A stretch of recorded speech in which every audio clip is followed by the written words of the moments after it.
Tennessee, across the plains of Texas, from sea to shining sea, from Detroit down to Houston and New York to LA.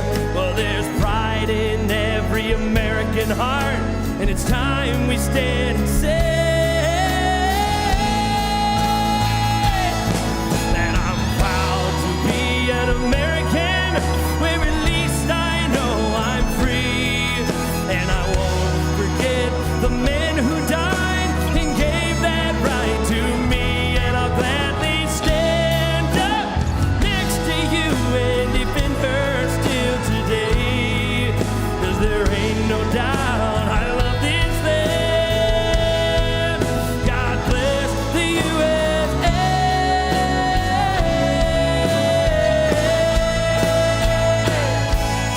And I'm proud to be an American, where at least I know I'm free, and I won't forget the men who died and gave that right to me, so I'll gladly stand up next to you and defend her still today, 'cause there ain't no doubt I love this land.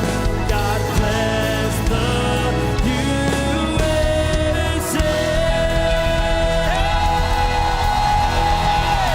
Come on!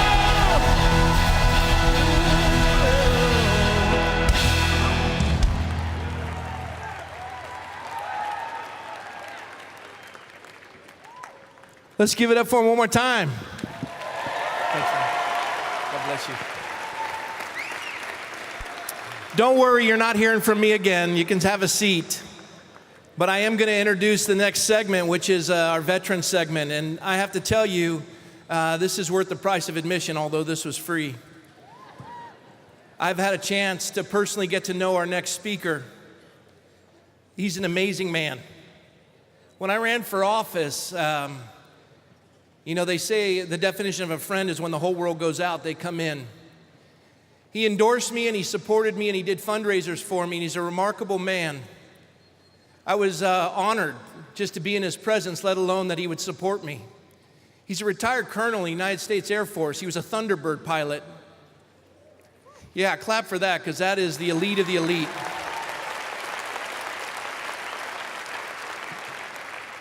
He was a part of the NTSB, the National Transportation Safety, whatever that is, NTSB. He was an American Airlines pilot, but this is the coolest thing. While a United States Air Force colonel, he was a special attaché for the late great Ronald Reagan. This man is walking history. He carried the nuclear codes for Reagan, the football. When you go into the Reagan Library and you see that officer right by Air Force One in the uniform, that is Colonel Chelander's uniform. He is an amazing man. He's going to share some stories from history I pray will inspire you. Would you welcome fervently Colonel Steve Chelander? Well, we're at the Ronald Reagan Presidential Library, standing right in front of a piece of the Berlin Wall. Significance to me is the fact that when I was young, my father was recalled to active duty in the Air Force. I'm especially pleased that Colonel Chelander and his son, who saw him only briefly before he returned to service to help fight the blockade, and who is now my own military aide, are both with us here today. We got back into Andrews late that night, got on Marine One. There the president said, Steve, where are your parents today? He commenced to talking to me at that point about how much it meant to him to have met my father, and what men like my father meant to our country. He says, but one more thing. He reached in his pocket, his coat pocket, and he pulled out these cards, and they were the speech cards that he used to make that speech. And he laid them down on his table and he signed them and he handed them to me and he says, give these to your father. And I still have those speech cards today. And that was quite a moment for me, one that I've never forgotten.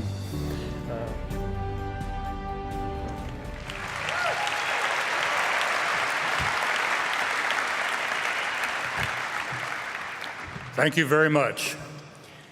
I didn't realize that was going to be playing, so that took one of my stories that I was going to tell you. But I'll still tell it anyway when we get going. I'd like to, first of all, thank you for having me at Liberty University. This is quite an honor. I didn't realize how big of an honor it was going to be until I got here.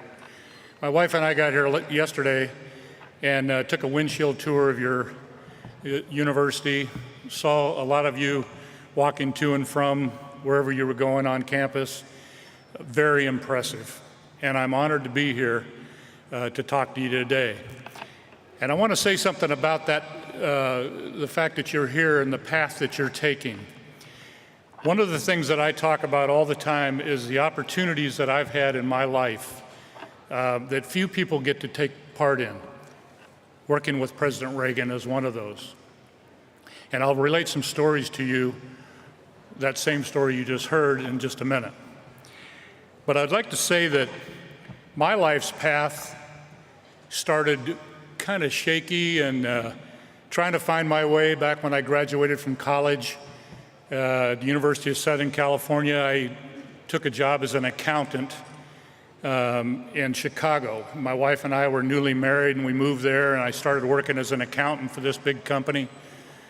And I realized I'm not sure I really like this, and that I'm going to do this the rest of my life. And then I had the opportunity to get in the Air Force, and it kind of blindsided me. It kind of came out of the blue, the opportunity, but I took it. I accepted the challenge, and I went forward. And I got selected. I got selected to go fly airplanes in the Air Force. I got selected as a fighter pilot, and I did several other things, which I'll tell you about in a bit. But the one thing that I want to impress upon you, students at Liberty University, is your path has already begun, and it's begun in the right way. You've had somebody in your background that has directed you and helped you find your way to Liberty University. And you now have a head start on the rest of the people in this country just because you're here. And because you're going to learn good, you're going to learn right from wrong, and you're going to learn it faith-based, and you're going to get a good education as to what it is to be an American. And what I hope you get out of this segment of this program today, when we talk a lot about veterans, is what it means to be an American and the path that you take. And you have to follow the path that follows your heart. So, I just mentored a young man in California here not long ago, as a matter of fact, my nephew. And his parents and his family and everybody want him to go a certain way. But he wants to go another way. He wants to be a firefighter. And I told him, I said, look, all these people that are telling you, you should do this, you should do that, that's all good advice. But in the final analysis, if you go their direction and it's not the direction that was in your heart, you're the one that has to live with that path that you took, not them. They're done. And you're the one that has to live with it. So I commend you for being at Liberty University and following the right path. You're going to be good Americans. I'm confident of that.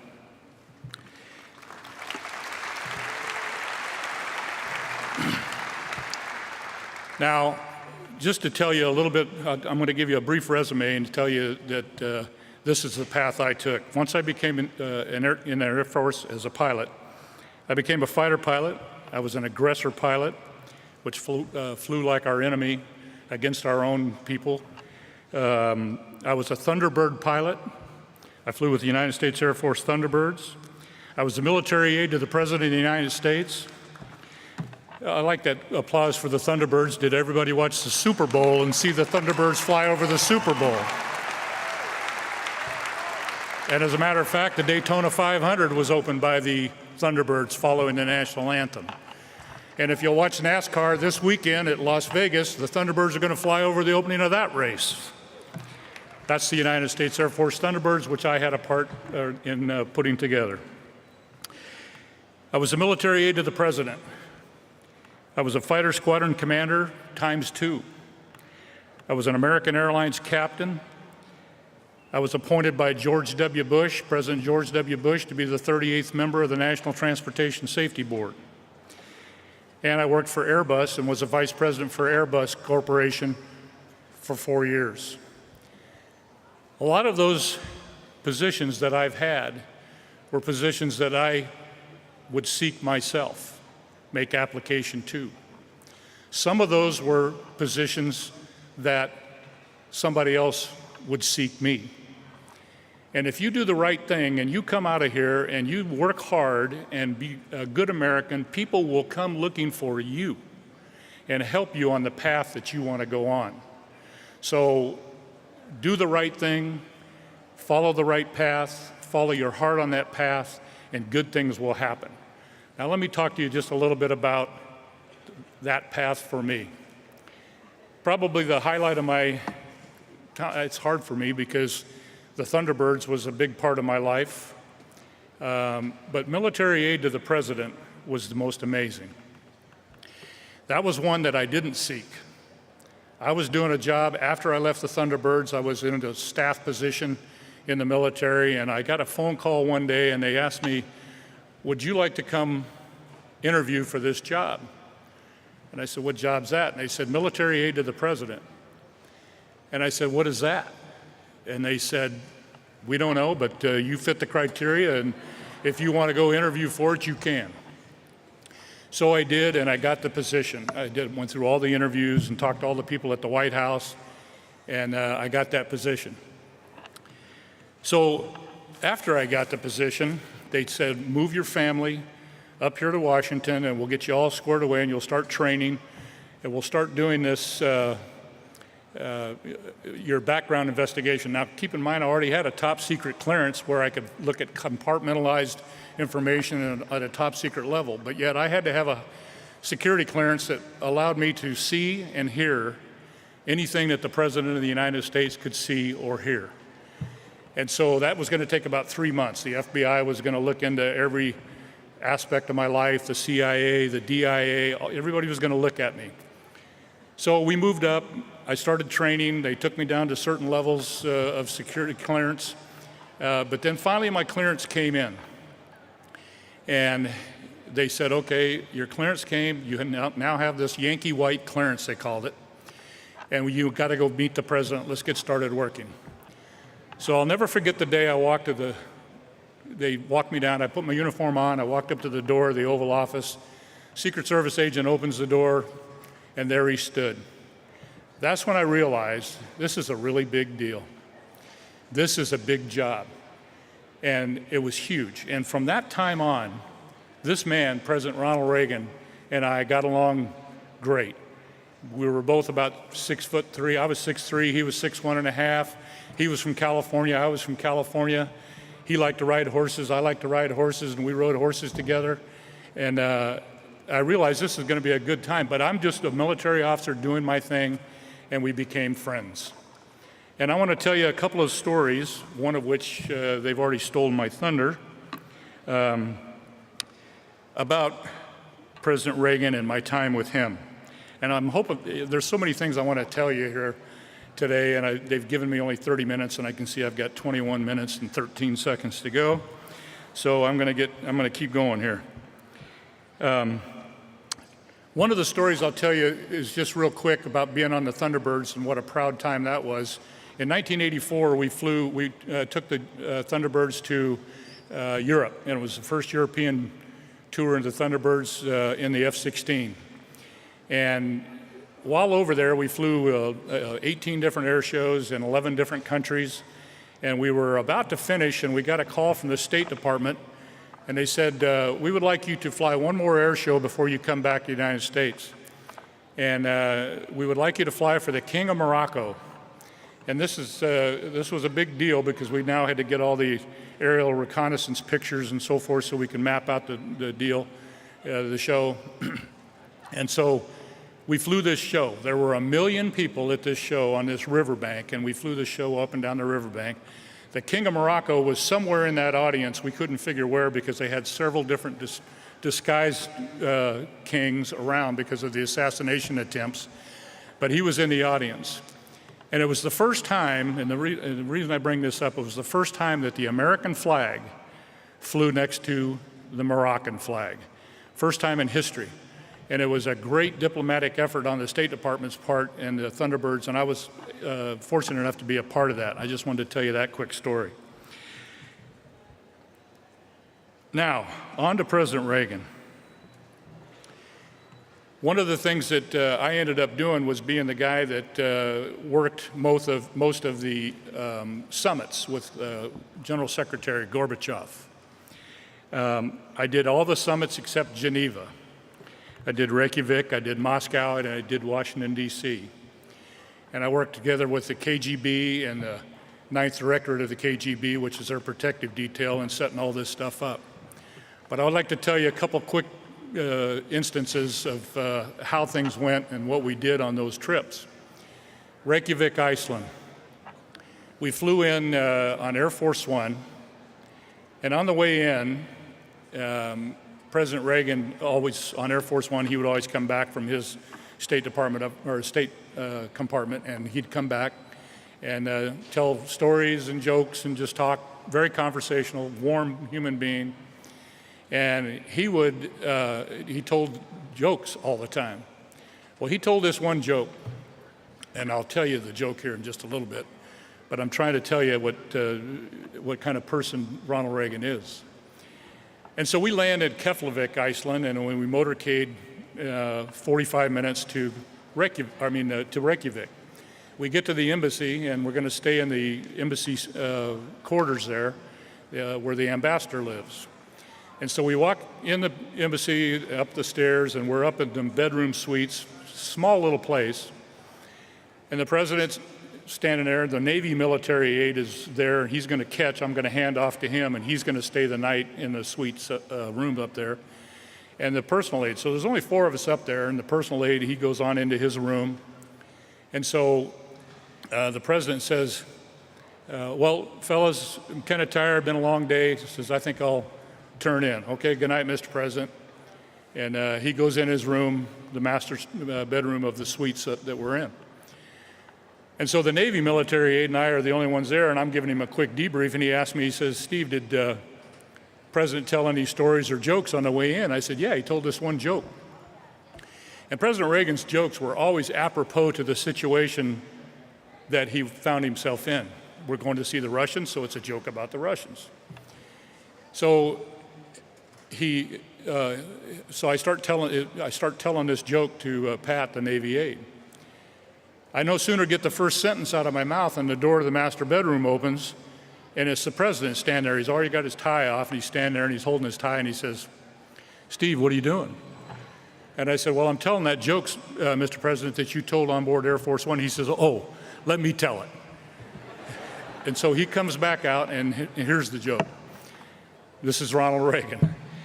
He says, there's these people in the square in Moscow, and there's one of these big Soviet militia guys, the big state police guys in uniforms and got guns and all this, and there's a guy over to the side over here named Ivan, and this state militia guy sees him. He says, hey, Ivan.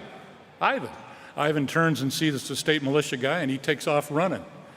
And the state militia guy lowers his gun and he shoots Ivan. And all the people that are around there said, why'd you shoot Ivan? He wasn't doing anything. And the militia guy looks at his watch and he says, curfew. And everybody looks at their watch and they said, it's not curfew, it's still 15 minutes to curfew. The state militia guy says, well, I know Ivan, I know where he lives, he would have never made it. Ronald Reagan. That was an interesting summit, which has kind of a parallel of which just took place today.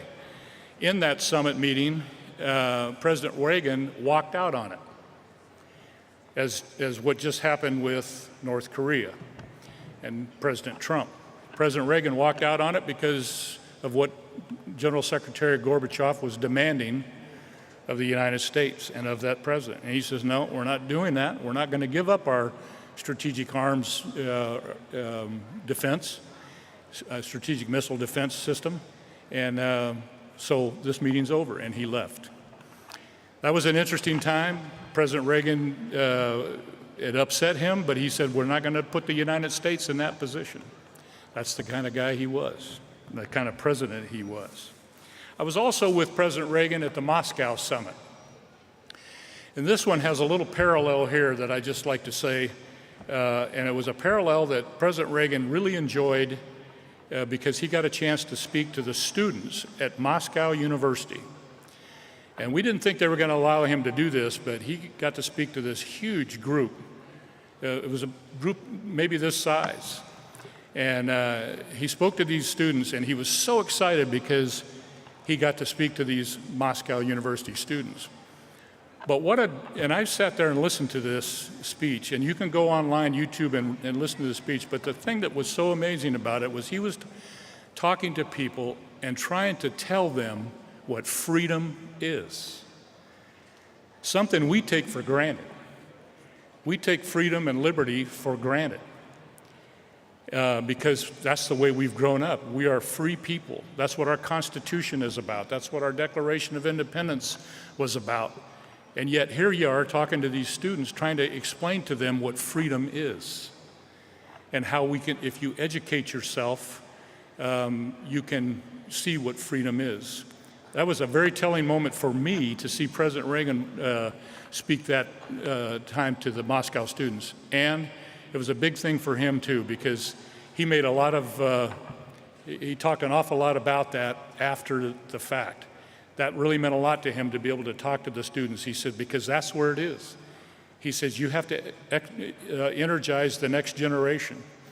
Because one of his famous sayings was, freedom is only one generation away from extinction. And so that's why it's so important for the people that are sitting here as students of Liberty University to realize that. There's a lot of veterans in here now, I understand. Thank you for your service, by the way.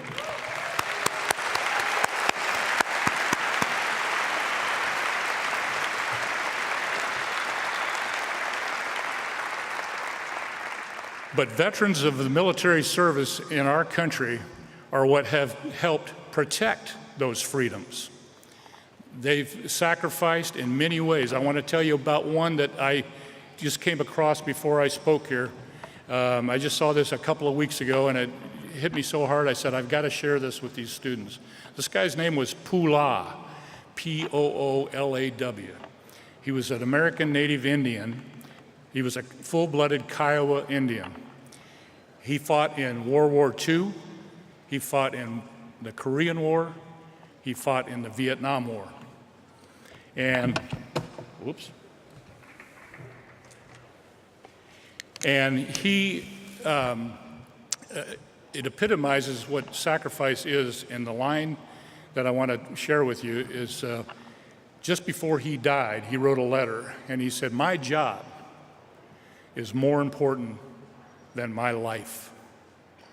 And he ended up giving his life in Vietnam.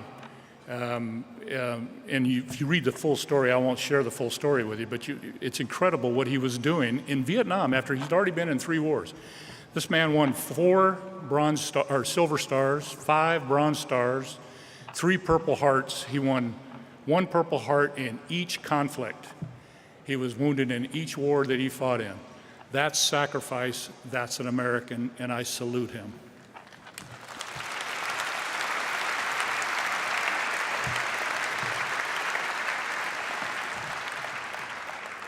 Another summit that I was with President Reagan was the Washington, D.C. summit. And I just got a couple of little things that, I don't know, are they showing some pictures? Scott said they were going to show some pictures, but I've got one picture of when the departure statements, yeah, there you go, right there. That's the Washington, D.C. summit. It was the last day of the summit, and we're walking through the mansion with the Gorbachevs and the Reagans are showing the White House to the Gorbachevs. And we're just walking through, and I've got a little Secret Service earpiece in my ear, and the Secret Service command post said, tells me it's going to rain as soon as you step out the door on the south lawn for the departure statements. The rain's in Georgetown right now, and it's moving this way. So I looked at the ushers and I said, we need umbrellas and we need them right now. And so they got these umbrellas. Then they came back and they started saying, okay, who's going to hold the umbrellas for whom? And I said, well, I'm the military aide to the president, so I'm not holding it for anybody but the president. And Mrs. Reagan, she heard all this going on. She said, I'll hold my own umbrella, so we had that taken care of. And so I'm going to hold it for the president, and the ushers are going to hold it for the Gorbachevs. Well, we get to this narrow little door of the diplomatic reception room to go out to the south lawn, and the usher kind of sneaks in with President Reagan and goes out the door, kind of leaves me in the back in the lurch. And the next thing you know, it's me and the Gorbachevs and an umbrella. And so we pop out the door, and so you can see that picture. That's me on the left-hand side. And I'm looking away because all the staff members are down below looking at me, and they're trying to get me to dump water off that umbrella onto Gorbachev's head. And, but that was the Moscow summit. There were several other things going on that I'm not going to have time to share with you, but meaningful times for me. And I've got to share the Berlin story with you that you heard there, just because it has such meaning to me and probably the highlight of my time with President Reagan.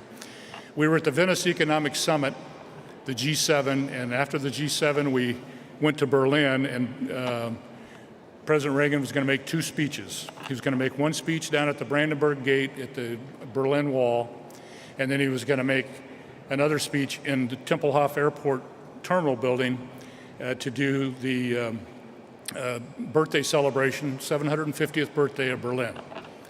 So when we arrived there, well, I got to back up.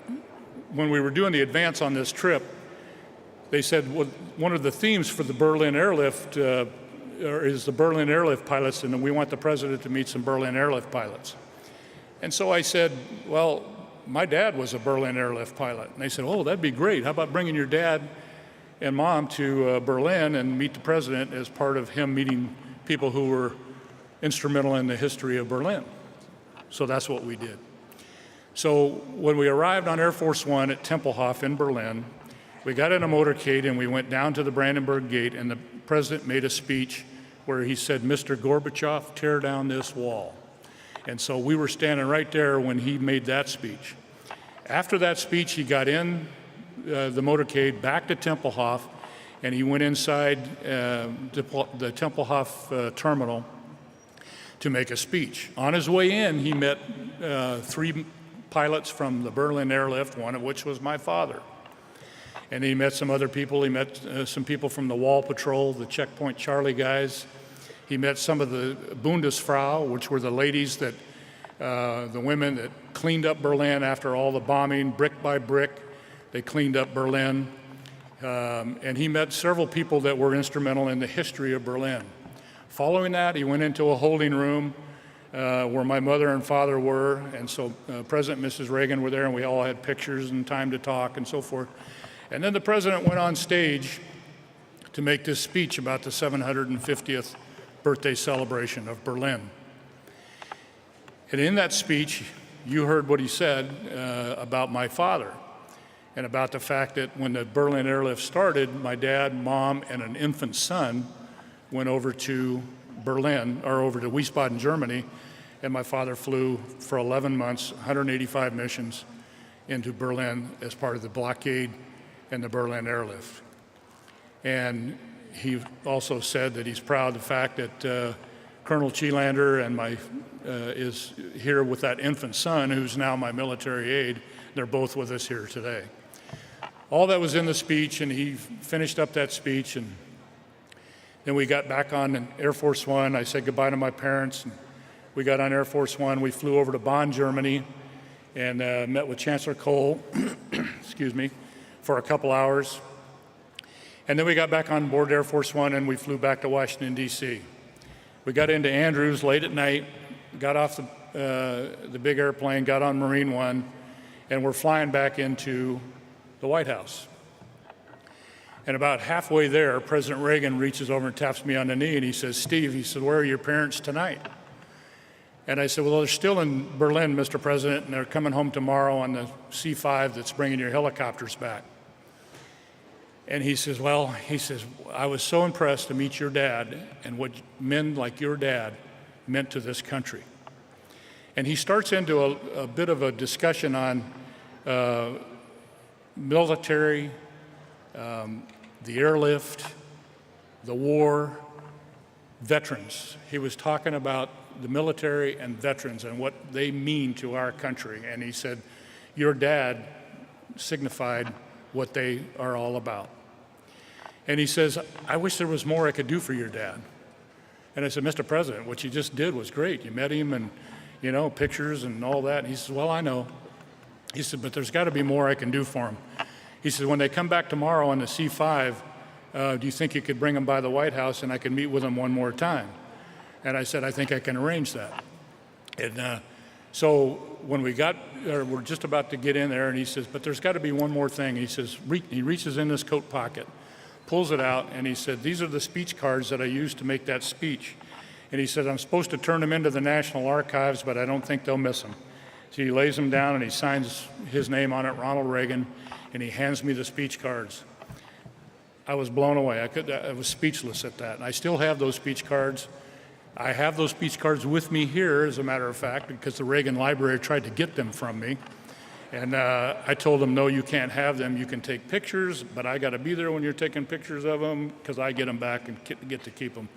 And I'm happy to show anybody that would like to do that later on. But that was a huge honor for me, and that's who President Reagan was.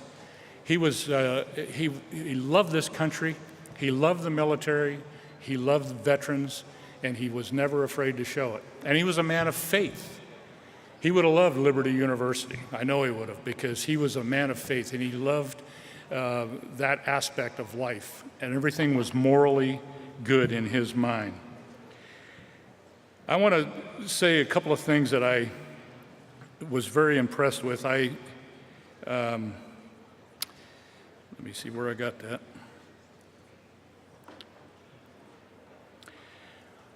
One of the things I did before I came on was a couple of days ago, I looked up the mission of Liberty University, mission statement. And in that, I was very impressed with this, and I'm going to read it to you. Preparing students to be doctors, educators, ministers, lawyers, aviators, counselors, engineers, and more. Liberty is committed to developing tomorrow's leaders, men and women of character, whose impact will extend beyond their professions to change the world around them. Character. That's what you're getting here. I'm so happy that you've made it to this place, and I've already talked to my wife. We're going to start trying to push our grandkids to come to Liberty University. So I'm so impressed with this.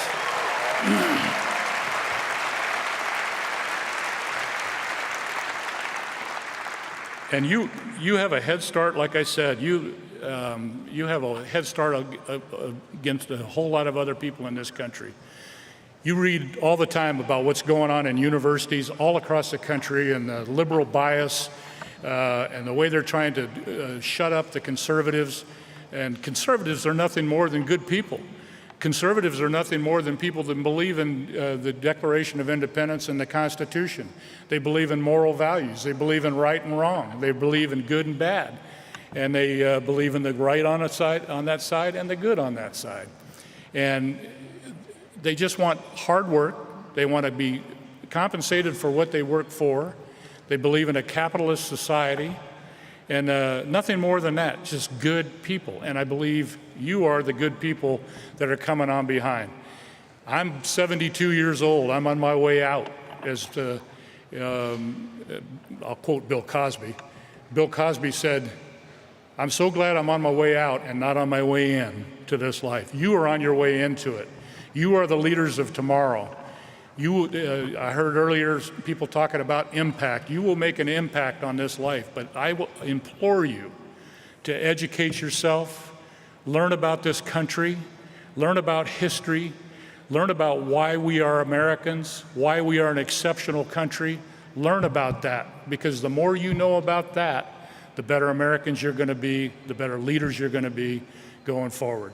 I have 10 seconds left, and I'd like to thank you very much. God bless you, and God bless the United States of America. Thank you.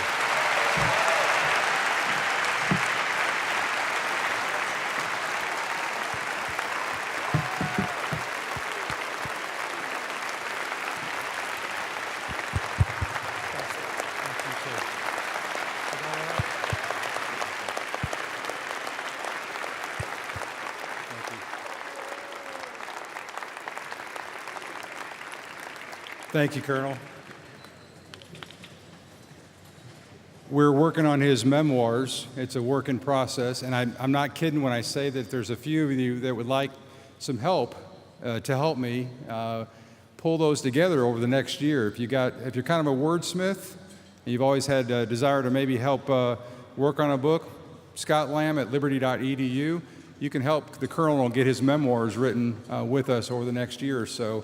So shoot me an email. We are now turning to another good friend of mine who I met about 4 or 5 years ago. He also had memoirs, and those books are up on the book table. And I don't want to steal 1 minute of his thunder. I don't want to tell any of his story. I'm going to let him tell his entire story. But I just want to tell you a few things about him that he might not brag about himself. And that is that this man has been married to the same woman for 71 years.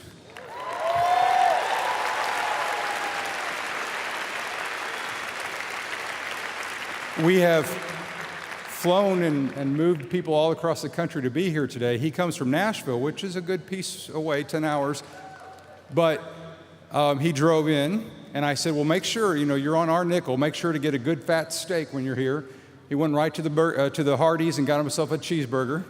I said, we're going to put you up in the Montview Mansion, and he and his travel companion that brought him over said, we're not staying in anything called a mansion. A Motel 6 is just fine for us. I said, sir, you were floated in the ocean for days for our country. We can put you up in the mansion. Well, he's in the Fairfield Inn, okay? So a humble man, but he's going to tell you his story, and I'm not going to steal any of that. But 71 years of marriage, he's 94 years old. This is a real rare opportunity. He's one of just a handful of people that are still alive that survived the USS Indianapolis. My boys have grown to love him. We've been in his home where he told the story. I helped get his book published by by a publisher, and he's going to come now. His name is Sergeant Edgar Harrell. I count on one of my dearest friends, and I'd be honored if you would help me welcome him to the stage of Liberty University. Just weeks before the end of the war, the Japanese submarine I-58 launched a spread of torpedoes that went into the side of the USS Indianapolis. I'm a survivor of the USS Indianapolis, the largest casualty at sea in the history of the U.S. Navy. I was a Marine Guard aboard the Indianapolis. For 5 horrific days after the sinking, their numbers were cruelly diminished. And when they were finally spotted and rescued, only 317 remained alive. The story of their survival is an unparalleled account of perseverance and courage and self-sacrifice and faith.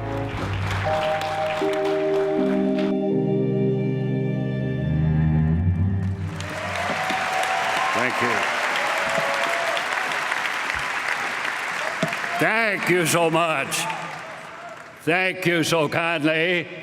It's a double honor to be with your good people this afternoon, and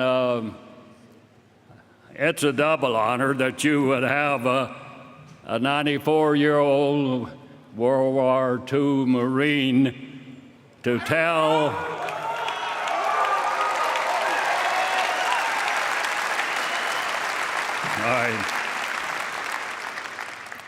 All right, I'm going to have to take you back a few years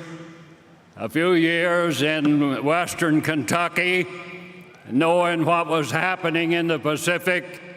I tell my dad when I was still 17 years old, Dad, I want to volunteer for the Marine Corps. I go to the draft board in Murray, Kentucky, and they obliged me. They sent me to Evansville, Indiana for the physical, and then from there I tell them I want the Marine Corps. They said, you have to go to Indianapolis, Indiana. I go to Indianapolis and ended up in San Diego at boot camp. And then after boot camp, they said, Private Harrell, you've been selected to go to sea school. Well, I needed schooling, but sea school meant that I would be seagoing. And so I go up to San Francisco, and there was the big, you can't imagine how big that ship appeared to me, twice the length of a football field, and that's to be my home for the duration of the war, literally.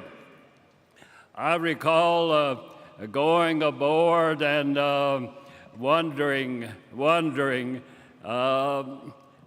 what all is going to take place now. Well, soon after going aboard, I was at Kwajalein, Eniwetok. You may not recognize those, but then I was at Saipan, Tinian, Guam, Sea Battle of the Philippine Seas, where our task force that day shot down 403 Japanese aircraft, not our ship, our task force 58. And then I was down at Peleliu.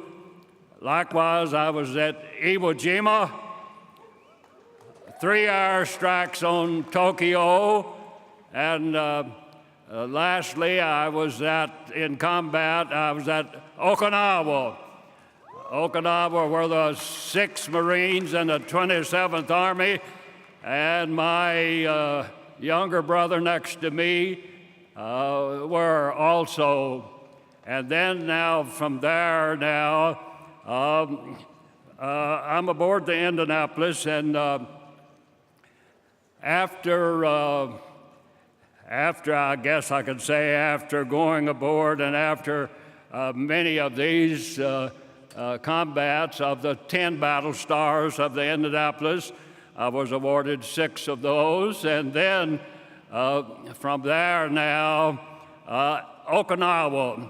It was at Okinawa that we received a kamikaze plane. You can't believe, but I can see that plane today as the boatswain blew the whistle, and he said, set emergency in the anti-aircraft batteries.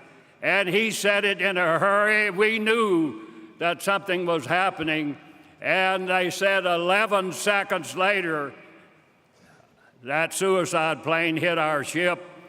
One of his bombs went in the water, one went through the ship, went all the way through. It went through the mess hall, it went through a sleeping compartment, it went through the water distilling plant, it went through the bottom of the ship, and those big screws that turn those propellers, it hit one of those and exploded, and there was a big gaping hole now in the ship, and we have to set aside there for a few days for the Seabees to come and put some kind of a patch over that with the compartment sealed off full of water, and then we hobbled back to the States, and we are in repair there in the States for a good period of time. And after they have overhauled and got things ready to go back into combat, we looked out one morning there on July the 16th, 1945. We looked out and we saw all kinds of Navy, Marine Corps brass, and we wondered what is taking place. Well, it isn't long till a big transport pulled up, and our crane aboard ship reached over and got that big crate and set it on the quarterdeck. And I happened to be the corporal of the guard at the time, and my Marine captain said, Corporal Harrell, follow that big crate into the port hangar deck and station a guard. Captain Parks, what is it? He says, we don't know. We didn't know. But as we looked at that, we could see that where they put a screw in to fasten that together, they countersunk that and put a wax over it. They did not intend for anyone to order or do anything with that. And then momentarily there were proposed to be 2 Air Force officers coming aboard. And we thought that's strange that Air Force officers coming aboard our ship. And then they had a little metal canister, a metal cage with something in that and a padlock on it. And they set that down on the quarterdeck, and a couple of sailors came and put some kind of a rod through that, put it on their shoulders. And again, my Marine captain said, Harold, follow that up to a certain compartment. Our ship was Admiral Spruitt's ship, but he was not aboard at the time, so there was a vacant compartment up there. So we go to that compartment, and those sailors take that crate and set it down on the deck. Those 2 individuals that proposed to be Air Force officers, we wondered, who are they and what is that?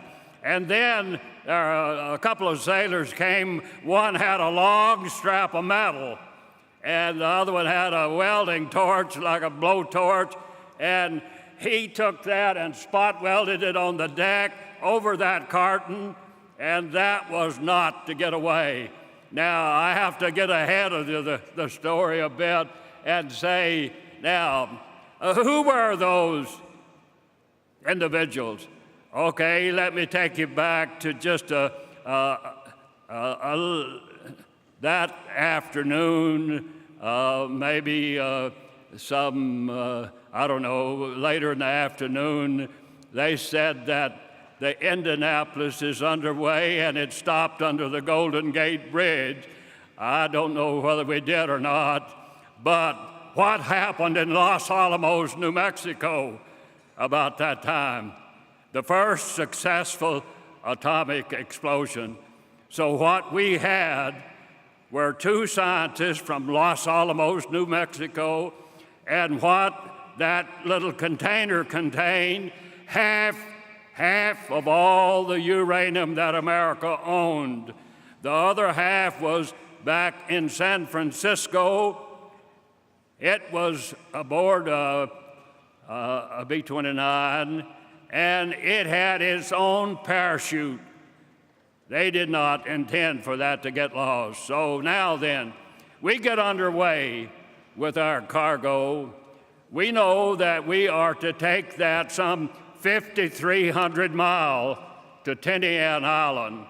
And you can imagine a heavy cruiser cruising, and we cruised. I recall when I was on duty and I was the captain's orderly, and the officer of the deck says, I need to talk to the captain. And the Captain McVeigh came out and visible there, and he says, Cap, we've got to slow this thing down.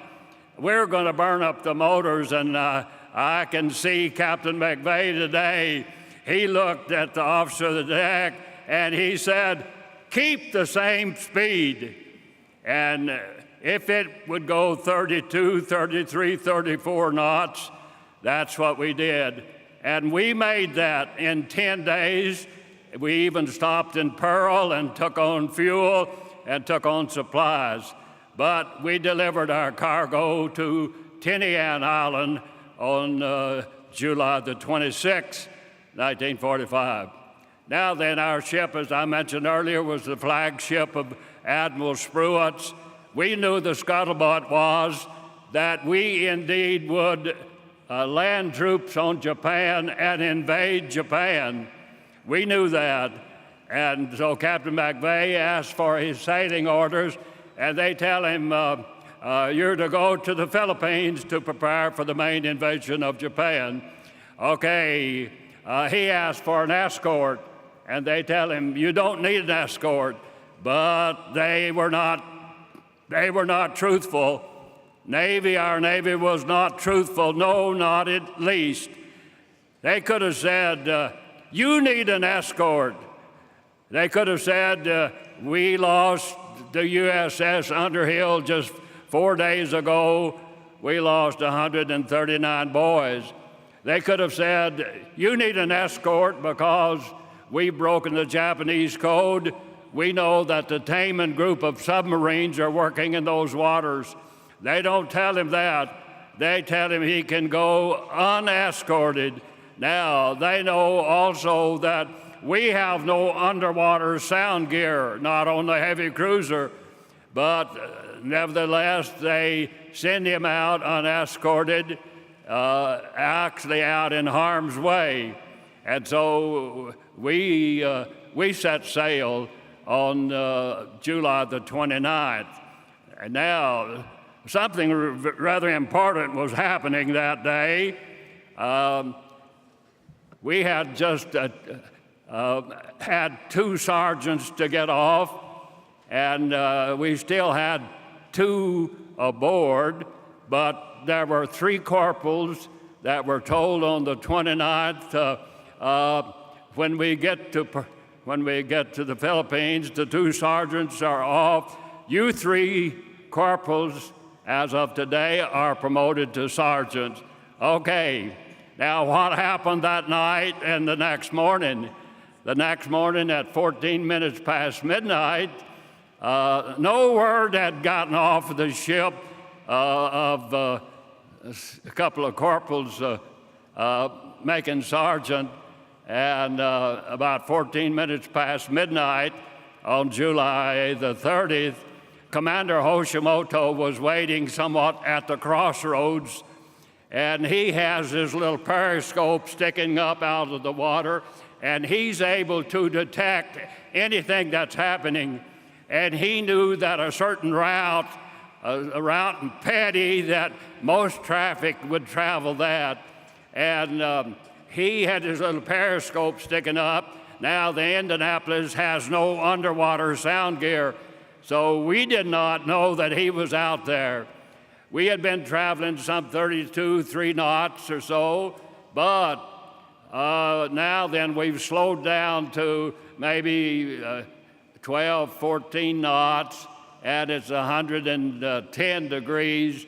We have no air conditioning aboard ship, and I recall Captain McVeigh at the change of the watch in the evening, he says to the officer of the deck, sound the word that everyone is welcome to come topside and make you a little pallet right out on the open deck.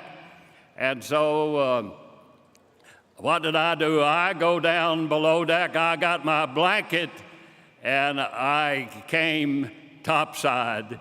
Now then, the Indianapolis is on its way now to the Philippines to prepare for the main invasion of Japan. Hoshimoto, though, picks the Indianapolis up. He just kind of moved aside a little bit, and he was watching everything that we were doing. We did not know he was there. We trusted our Navy that we were not in harm's way. But Hoshimoto tells the crew to stand by. They had 6 torpedoes loaded and ready. They had what they call, I think, a Keoton, which is a torpedo in a motorized vehicle with 2 of their men in there with that, and they could travel. They could not be recovered, maybe, and 2 were in one. They wanted to be set out, but Commander Hoshimoto tells them that too good a target, and once they're fired, they can't be recovered. And so he has the crew to stand by. He says, "Code red, stand by, fire, fire, fire, fire." He fired 6. Now then, as I mentioned, I got off a watch at 12 o'clock, and I went below deck. I go to the Marine compartment, and I don't need my cape-out jacket. I need my blanket. And I get my blanket, and I go topside. I go all the way forward. If you look at a picture of the ship, you'll see that there's a big 8-inch gun, #1 turret. I made my pallet down under the barrels of that #1 turret. And I use my shoes somewhat as my pillow. I have my dungarees on, and I begin just maybe to doze off to sleep. And then one of those 6 torpedoes hit the bow of the ship, and it cut some 35 feet of the bow off. And when I say it cut it off, it wasn't there. And for years, no one could believe my story either, that I could say that bow was cut off. Okay, let me back up just a little bit and say, okay, the second torpedo was nearly under #2 turret, and it set the powder magazine off there. And I even said that when National Geographic were looking for the Indianapolis, they came from England and interviewed me some 4 hours, and I said, if you ever find the Indianapolis, you're going to see different things that took place. One, the bows cut off. #2, that #2 turret was set askew just a little bit. Well, no one can believe this old Marine maybe could have seen that. Okay, let me go on just a little bit from there. Now then, Commander Hoshimoto fired the torpedoes. I'm sleeping on the deck under the barrels of #1 turret, knowing that the bow is cut off. And if you can imagine, if the bow of that ship is cut off, it's about 30 feet wide or so there. It's 2.5 decks deep. Now, if that bow is cut off, and if no word can get to the engine room to stop those big propellers from pushing, and it couldn't, no electrical power of any kind. And now those big screws are pushing, and can you imagine? You could feel and hear all of that water now coming in. Yes, I don't know that I was hearing it, but I often think that I could actually hear the ship breaking up, because with all of that water coming in, those 4 screws pushing, we're going about 14 knots. You could hear the bulkheads breaking. And get ahead of the story and say, now that they found the Indianapolis, you can see all of that starboard side from where the bow was cut off. You can see the guts of the ship. Now, they called me when they found the ship and said, Mr. Ed just called to tell you, we found the ship. And I was so excited, I said, I believe I said, praise the Lord, or thank you, Lord. And then I had to ask a question. And the question was, where was the bow of the ship? And they said, it was a mile from the ship. And so you can see PBS, and you can see that bow, C-35. Okay, now then, let me take you back to the ship. The bow's cut off. We're moving, and immediately all the hatches topside are sealed. So no one can come out after just a little bit. Ones that could, they came out, locked everything down, and waiting for word to abandon ship. Okay, now then, I'm up and soaking wet, and my blanket over me is wet. That kept me from getting burned very much.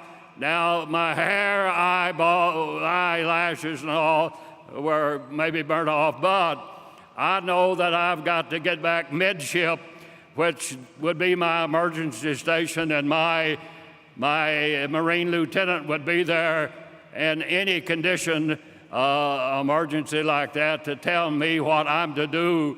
I either would be on a 40-millimeter ammunition gun or on a 5-inch gun. But I'm making my way back to the quarterdeck, realizing that the bow of the ship now is under. It's listing to the starboard. Water is on the first 100 yards, say, of the ship. But I know I've got to get to my emergency station. But as I started aft there on the port side, then there were those who were coming out from the interior. Most of that was officers' quarters. And as they were coming out, you could see that they're in the night skivvies, and they were flash burned.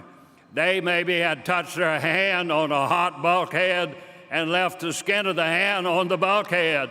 They were pleading for someone to give them some assistance, but that is not my responsibility. Nothing really that this Marine could have done to help them. I know that I've got to get to my emergency station. I get to the quarterdeck, and there were maybe 100 or so people on the quarterdeck. We're waiting, knowing that the ship is sinking. In fact, even by now, the quarterdeck there on the starboard side would be 8 feet above the water line. There's water on the quarterdeck. The bow of the ship now is down. It's listing. There's water on the quarterdeck. And I see my Marine lieutenant realizing I don't have a life jacket. I looked at a new supply of life jackets, big canvas bags of life jackets. Lieutenant Stoffer, permission to cut down some of the life jackets. His response was, not until we get word to abandon ship. The ship is sinking.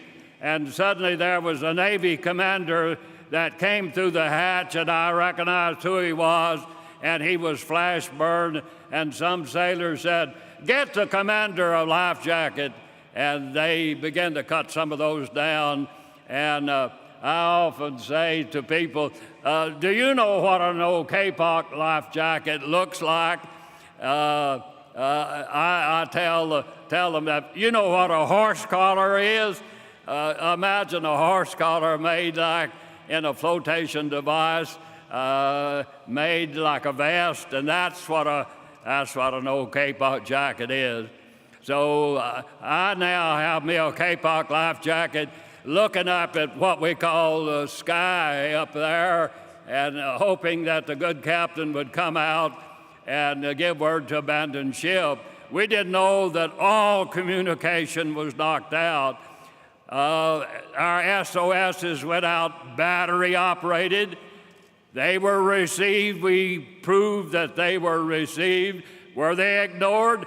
They were ignored, and mud was all over some admirals' faces when they heard that SOSs.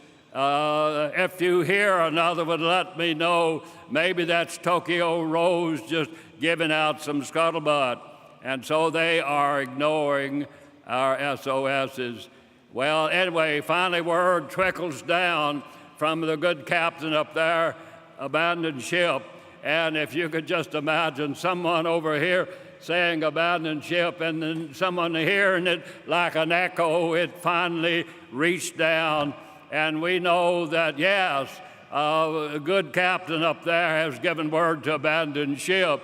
And the ship, the first 100 yards, is already under. You're listening to the starboard, and you're looking over to port side, and when word finally trickles down, you move over, some rather hurriedly, and get a hold of that big cable there and look out into the blackness of the night. Look out at all of that oil, half-inch oil on the water, and you're going to go into that, yes. If you get off the ship, you're going to go into that. and see boys climb over the rail, maybe 2 or 3 steps down because the keel is nearly as level as the deck of the ship, and 2 or 3 steps jump in feet first, that kapok come up over your head. Well, back up just a bit. What would you do if you're holding on to that rail and you look out into the blackness of the night, and what do you think? Life is over. Life is over. This is the end. The ship is sinking. And may I say this, there's times when you pray, and there's times when you pray, and there is a difference. Now, it makes a difference also if you know to whom you're praying. Yeah, in emergency, who do you pray to? Do you know to whom you're praying? I recall holding on to that rail, looking out into the blackness of the night, and I don't know what all I promised the Lord, but I made him promises. But may I say, I knew beyond any shadow of doubt that he was communicating with me, not verbally, but maybe as just a little Sunday school boy a few years before. I'll never leave you nor forsake you. Peace I give unto you, not as the world giveth, give I unto you. Let not your hearts be troubled.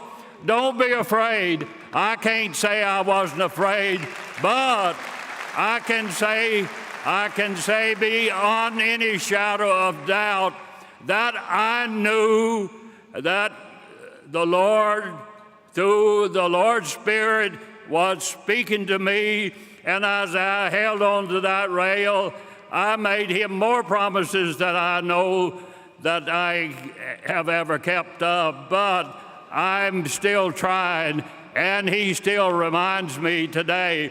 I'm holding on to that rail, and I tell him, Mom and Dad back home, older sister and a younger sister, 6 younger brothers, but also there was one special, one brunette that said that she would wait for me. And to get ahead of the story, she waited. We were married in 47. May I say, she is waiting today, even though she's in the hospital in Nashville, Tennessee. She's still waiting. And 71 years ago, we were married. She's 93 and I'm 94. Okay.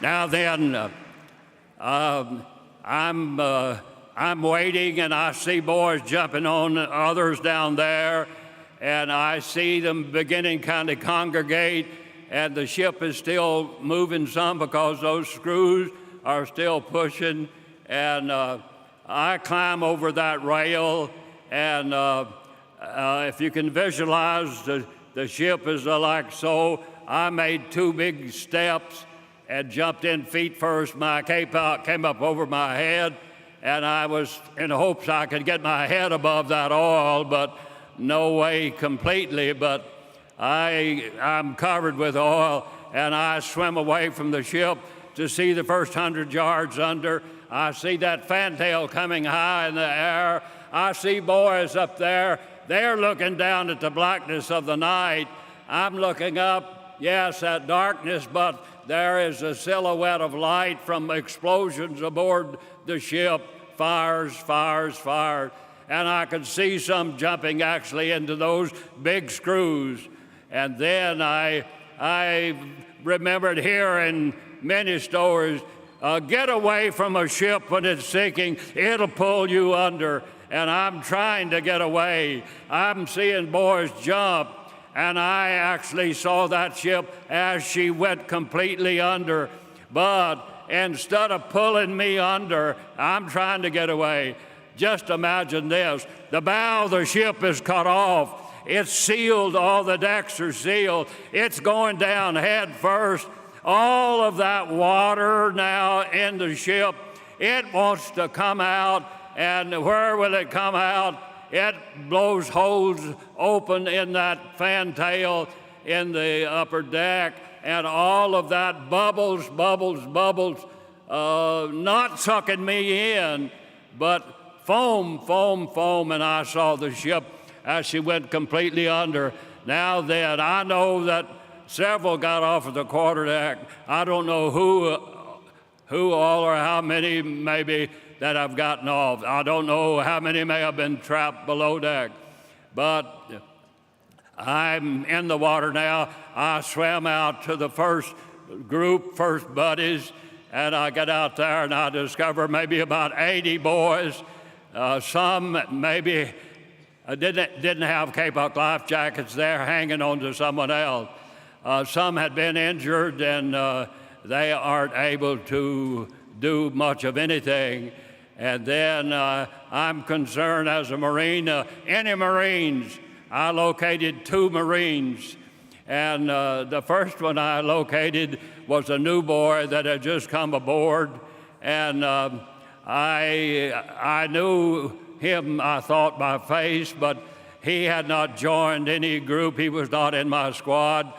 But in checking him, I discovered that he was broken up, terrible, and tried to encourage him, but to no avail, because I could see that basically within the next hour or two, he basically died in my arms. And then I'm trying to find another Marine that I understood there was another one. I found another Marine, and when I found him, well, he had gone into the water head first, and now he's got all of that oil all over him. And now, may I say, you're going to wear that too. You're going to wear it. But I found this other Marine. Now then, by the second day, well, different things are happening, but I'll come back to the second day in a bit. But that was the first night. Daylight comes out there, you know, and when daylight came, you could look out at any given time, out at a distance, you could see the big shark fin. Out of fairness, I have to say this, out of fairness to the shark, they aren't looking for a human body to devour, and so, but you get in their road and they hit you and you're gone, and they do attack sometime.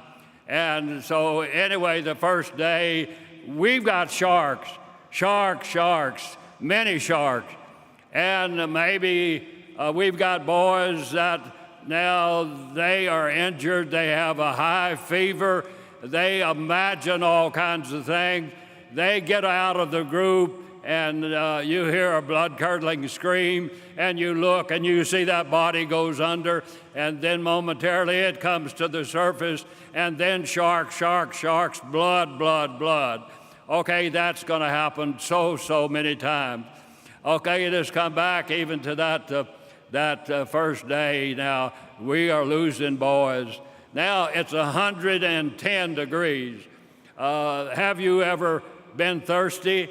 You know, you swim to keep your head above the water with just an old kapok jacket, and you know, that's the first day, and then after the first night, and so we're losing boys every little bit, and we have to stay together. Well, how do you keep some 80 boys together? You fasten your kapok jacket onto a buddy, and you form a circle, and you try to keep everyone in the circle, and then you kind of, in some 8-10 foot swell, you kind of move together. But it isn't long till someone maybe breaks loose, and he swims away from the group, and you hear a blood-curdling scream, and yes, he's gone. Many times. Okay, we go through that First day after the first night, and then the second night, and then we get to the second day. The second day now, we're just losing boys every little bit. And 110 degrees sun, bareheaded, you get thirsty. Will you dare to drink some of the salt water? Yes. Boys would maybe take some of their clothing, make a patch of cloth, and put some water up there, and a buddy maybe would drink some of that, and he would tell you it's not bad. It's about 85-degree water, and it's wet, and he drank some of that. But may I say, within the hour, that salt reaches the brain, and then that sailor or anyone, he doesn't know who his buddy is. He may think his buddy is a Jap, and he may attack his buddy, or he may see a buddy that he would have known by face, and he thinks he's got a canteen of water in his cape-out jacket, and he takes his sheath knife and he attacks him. Blood, blood, blood. Yes, yes, yes. Many, many times. Okay, let's take you further into that second day. Have you ever been thirsty, really thirsty? Now, realize that we are in 110-degree sun, no water, swimming, swimming, swimming. How long can you swim? You will, believe me, you'll swim as long as you can. If you can't, then you're gone. All you have to do, it's much easier to die than it is to live. You've got to struggle to live, but all you have to do is just give up. No strength. Okay, here we are. We're desperate for water, and we're praying. We're desperate, and our tongues now are swelling in our mouth. Our lips are cracked open. All of that oil, and then that salt getting in there, and then my buddy Spooner. Then you can imagine if you dive into that black oil and you try to rub that out, and then that salt water, if you look at the sun, it is dry salt, and if you rub, you're going to irritate your eyes. That's my buddy Spooner. And by the second day, Spooner couldn't see.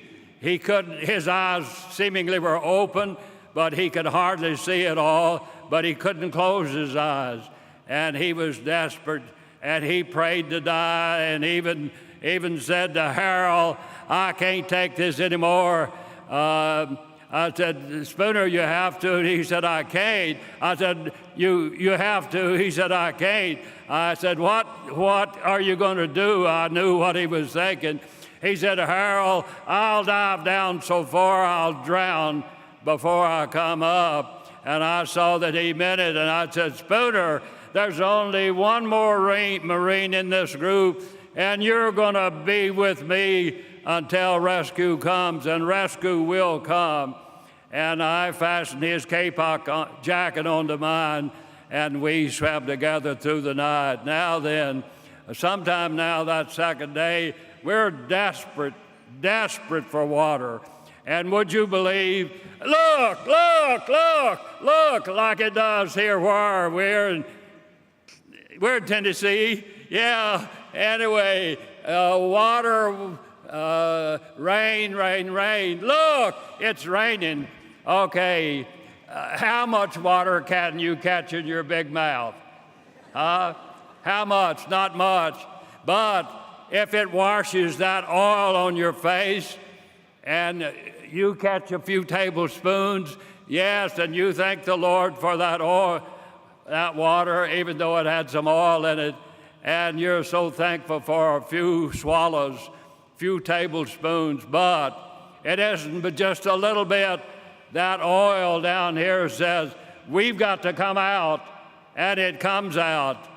And may I say, that's all the water that I had for 4.5 days. Okay, here we are now. We're struggling. Okay, we go through that second day. We're losing boys every little bit. You cannot keep them in the circle. They're out. Sharks, sharks, sharks. And every little bit, you know, you're in maybe a swell. You look up some 6 or 8 feet, and you see a body up there. That swell breaks, and when it comes down, he bounds into you, and he leaves part of the residue by now. On you, you're going to wear that. Yes, you can't get rid of it. Okay, you've got a buddy, though. You don't know who he is. Even by now, if he's been in that condition for a day or two, then the flashes begin to wash off of his face. You can hardly tell that he's human, but he hits you several times. Many, many others. You're swimming with a corpse. Okay, let's go a little further into that. That after that second day, you know, we've got the next night, the 4th night before the 3rd day. Now let's take it to the 3rd day. The 3rd day, we're desperate. When I say desperate, I mentioned that there were about 80. The 3rd day at noon, 17. 17. Yes, what happened? I told you what was happening. Only 17 of us. I can hear this big old Texan sailor. He says, we've got to pray. We know that the Philippines are in that direction someplace, and we have to get help or we aren't going to make it. And he says, I've got a son back home that I've never seen. And he's praying, God, if you're out there, we have to have help. That was his prayer. May I say honestly, he never got to see his son.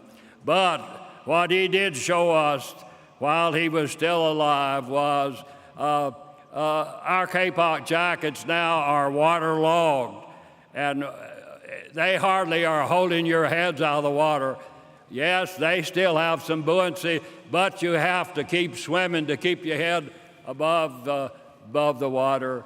And then he says, try this. He had taken off his kapok jacket and he pulled it down under his buttocks, and it has the same buoyancy, but it's a little lower on his body. And he's showing us now, at least if you keep swimming, you know, you can keep your head above water, but you have to keep swimming or else it'll pitch you in the water, and if once you are dumped over in the water, you don't have the strength. You don't hardly have the strength to get that kapok jacket back around you, down under you. So the 3rd day at noon, there's 17 of us. We're seated in our kapok jackets. Don't know where what has happened to all of our buddies that had been with us. They're not out there. We don't see them. And then sometime then later in the day, we came upon a swell, and we thought that we could hear voices, and it wasn't long till we heard voices, and we saw what appeared to be a little raft. Yes, and we could yell at them at a distance. They back at us, and it isn't long till that little raft began to get closer and closer. And as it got closer, we could see that it's a makeshift of a raft. No one was on the raft. No one was on the raft, but there were 5 sailors around that little makeshift of a raft.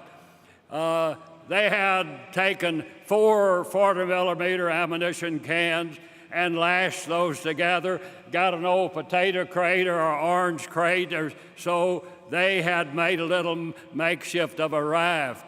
Now, what was on that raft? The one thing that we needed desperate, that was a kapok jacket that would hold our heads up.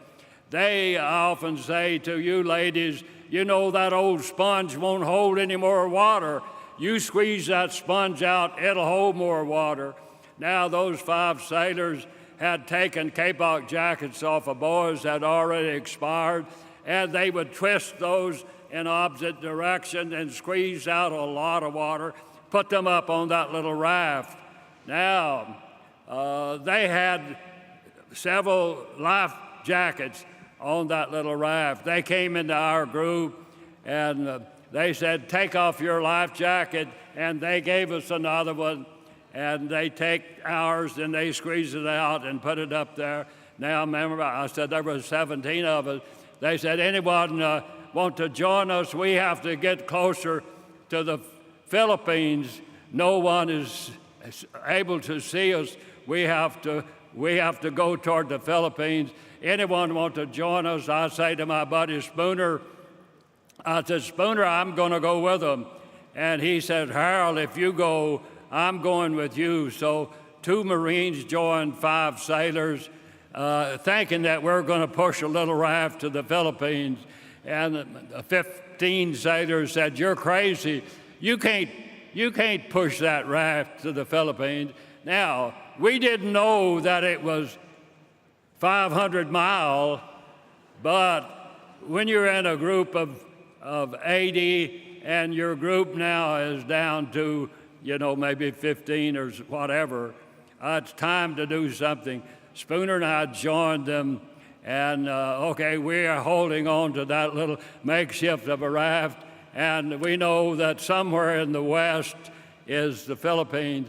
We didn't know it was another 500 miles, but we had to do something, and that was the best choice. So Spooner and I joined those 5 sailors, and the 15 sailors said, you're crazy, you can't push that raft to the Philippines. Well, may I say, would you believe it, 15 sailors did not survive. 2 Marines that joined 5 sailors, let me take you on a little trip with them. Here we are, 2 Marines joined those 5 sailors. No one's on the raft. We're around that raft, and we're plugging away, and we get our heads enough that we could see, the Philippines is someplace there in the west. We didn't realize 500 miles, no, but it's someplace in the west. And so we've joined them, and we've made headway. We've left our buddies, and at sometime then later in that afternoon, we came up on a swell, and I called attention to, look, there's something out there. What is it? No one knows. I'm going to swim out and get it. And they said, yeah, the shark will get you too. And I said, well, we haven't seen any sharks in the last hour or two. I'm going to swim out. There was a compelling influence that says, go and see what that is. And so I put my jacket around me, and I do a dog paddle. Maybe it's pretty slow, but at least I'm making headway. And I get out to whatever that little debris is out there, and I get out there.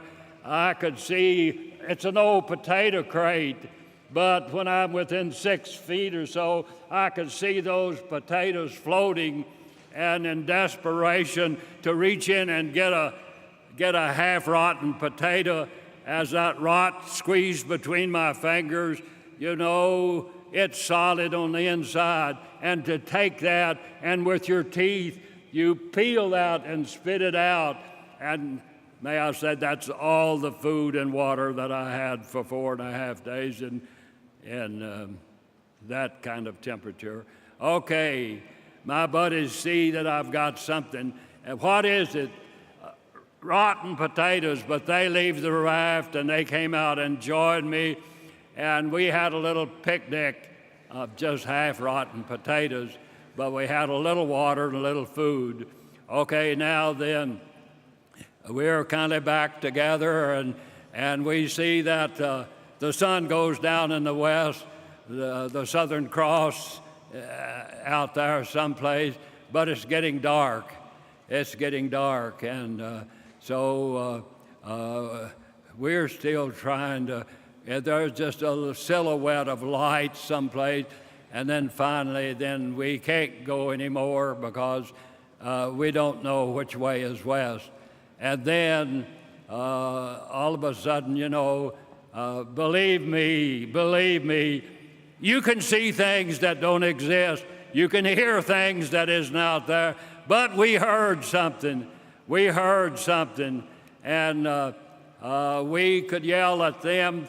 They back at us, and you know how your voice carries on the water. And it isn't long until there was a Navy lieutenant, Lieutenant Charles McKissick. I knew him aboard ship. He was a peach of a guy. The greenhorn that I was, oftentimes he'd give me a message. I couldn't repeat the nomenclature, what he's telling me, of a vessel out there, unidentified, moving in a certain direction at a certain speed. Go and tell the good captain. And he would have me to repeat that maybe the third time before he could say, go and take the message. Okay, that's McKissick. And I think maybe, I believe there could have been 4 or 5 sailors with him. Now it's dark. They were just following him by voice. Okay, he comes and joined us with that little raft. And my buddy Spooner, I tied him onto that raft so that he could not get away from it. Not on it, but he was tied with his back tied to that raft because he had threatened to commit suicide. And so now then, here we are. Someone else is coming to our group, McKissick and maybe some others. Well, they came in, and likewise, we happened to have a meal ready for them. We had half-rotten potatoes, and we shared those potatoes with McKissick and the others. And then we can't do anything because which way is west? No one can know. It's dark, dark, dark. With my buddy tied onto that raft and our spare tire, so to speak, a better life jacket that had been squeezed out, and the seas calmed down at night. So when, you might say, when I got up on that 4th morning, I'm with McKissick and 1 sailor. Where's the raft? I don't know. Where's Spooner? I don't know. And now then, I'm desperate to find the raft. I'm desperate to find Spooner, but I'm with McKissick and 1 sailor. And I saw that sailor, and I saw what I'd seen so many times, and say that it's much easier to die than it is to live. You have to struggle and work to live, but you just give up. And he was giving up, and I shook him. He responded. I told him to hang in there. Help is on the way. Well, help was not on the way. We didn't know that. Well, the 3rd time I checked him, it's too late. He's gone. So just McKissick and myself.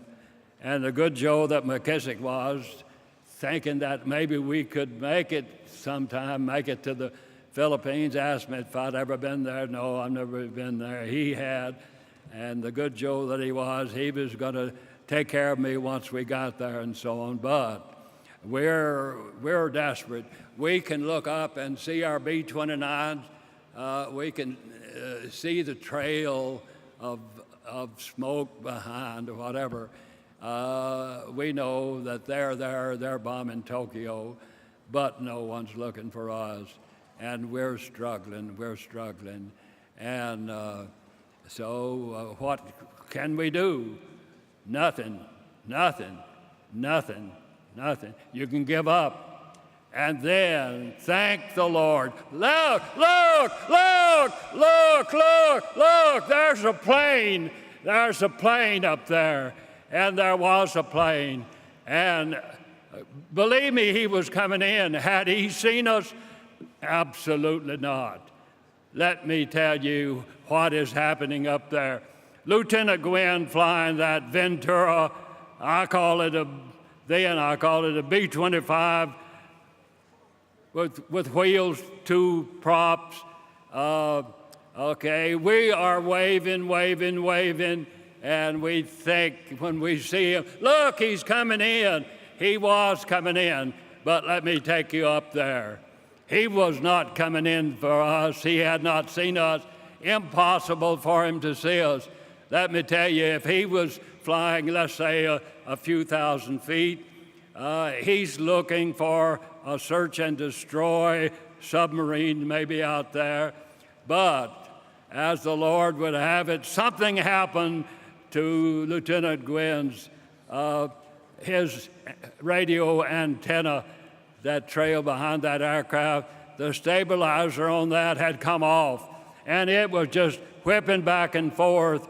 And so Gwynn gets on the speaker, or he says to the co-pilot, "Take over control. I'm going to go aft and pull that antenna in because we can't reach back to Pellew and without being up at 7,000 feet." But he needed to be down low. But when he gets down, he can't reach back to Pellew. So he's desperate. And then let me take you up there and just show you. Now, believe me, this is no makeup. Let's take you up there. He's flying, looking forward of him, say 4 miles. He's looking out his peripheral vision, maybe 2.5 miles each side. That's 20 square mile. 20 square mile. Okay, something is happening, yeah. Okay, am I need to close down soon?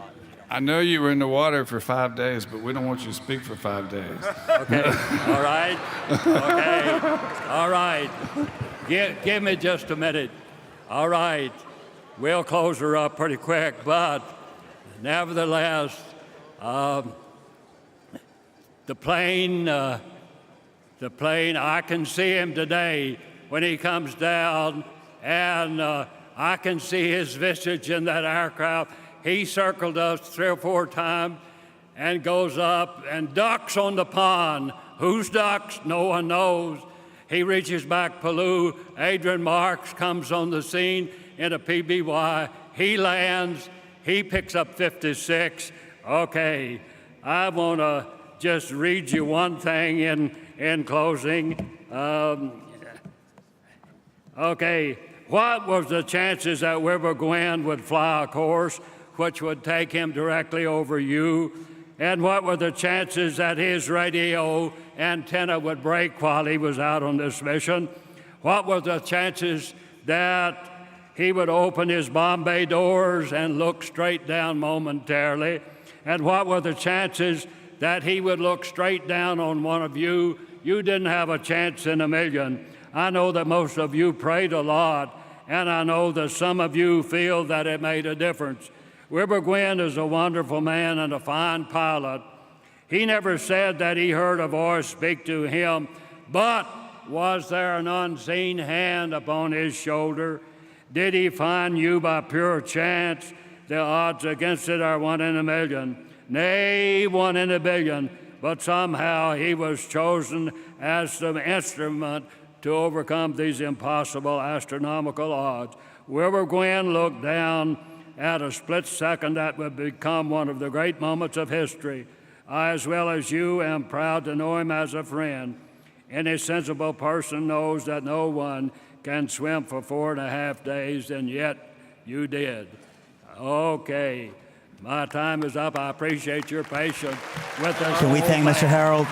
Just a great American hero. Thank you, sir. Thank you. Such an honor to have you here.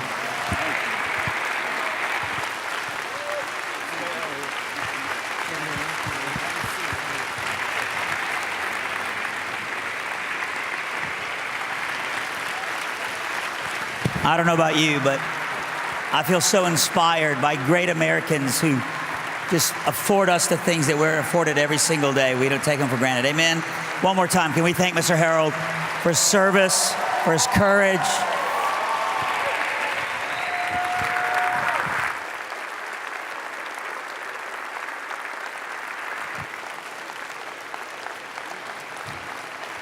Kyle is going to let you know really quickly one thing that we need to do to officialize the car giveaway, and then we have a song, and then we're going to have Gary Sinise in just a few minutes together. All right, so pay attention just real quick. That's right, ladies and gentlemen. We want you to know that you will have 2 chances today at winning our most prestigious prizes of the afternoon.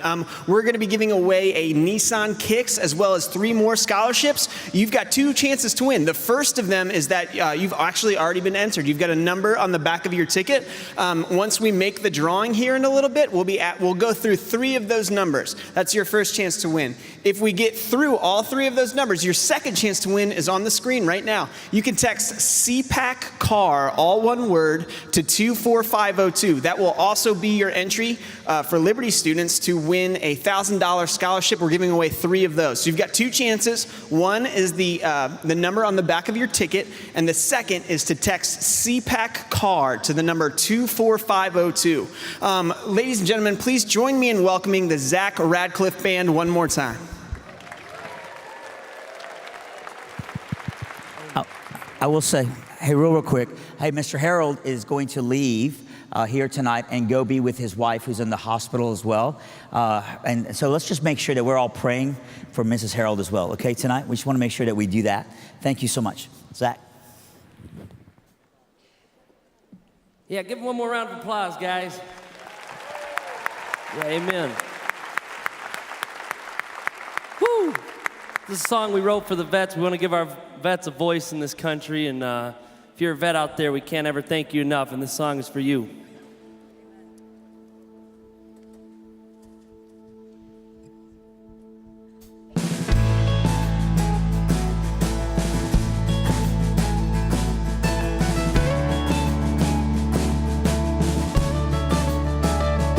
I still stand for the flag, for the red, white, and blue. I do it to respect the sacrifice for truth, and I still go out of my way to shake a veteran's hand and tell them thank you. Better believe it. Well, the Pledge of Allegiance is hanging on my wall. I say it every day for those who gave it all. One nation under God, can you hear it? It's freedom's call. So I still stand for the flag. When I see Old Glory flying, I still fall apart. And every moment of silence for the moms and dads, the sons and daughters, the brave who aren't coming home. For their honor and for this land, I'll stand.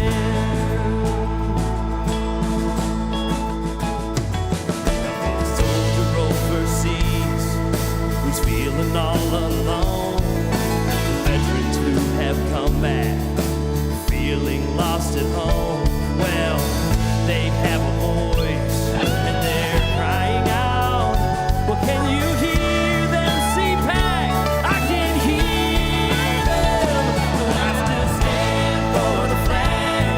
When I see Old Glory flying, I still fall apart.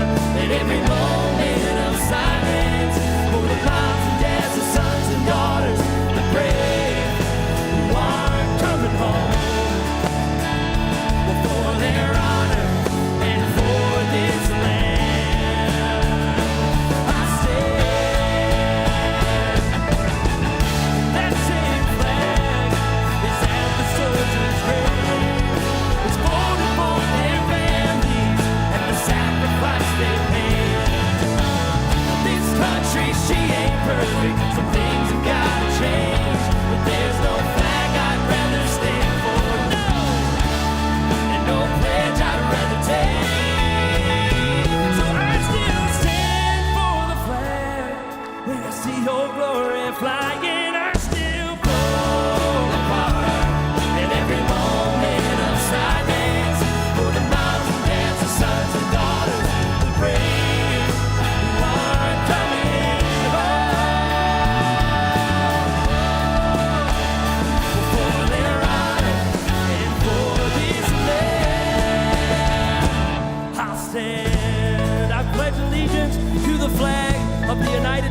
of America, and to the republic for which it stands, one nation, under God, indivisible, with liberty and justice for all. Come on, you better believe it!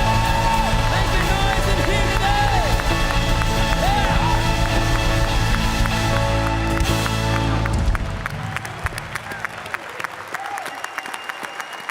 Get him right after I talk about. All right, thank you, Zachary. That was wonderful. 3 years of work, right? Yes, sir. We have with us a very special guest, Jeffrey Rogers, his local accountant. I called him last night at what, 9 o'clock? And I said, "There's any chance that your father could come join us for CPAC tomorrow?" And he thought about it a minute, and he called his dad, called me back and said, "We'll do it." And so George Rogers was CFO at Liberty University from 1974 till about 2000. But in World War II, he was captured by the Japanese. He was a prisoner of war for 3.5 years. He was in the Bataan Death March. He's 6'3", as you can see, and he was 90 pounds, I think, when he came out, when they finally rescued him from the prison.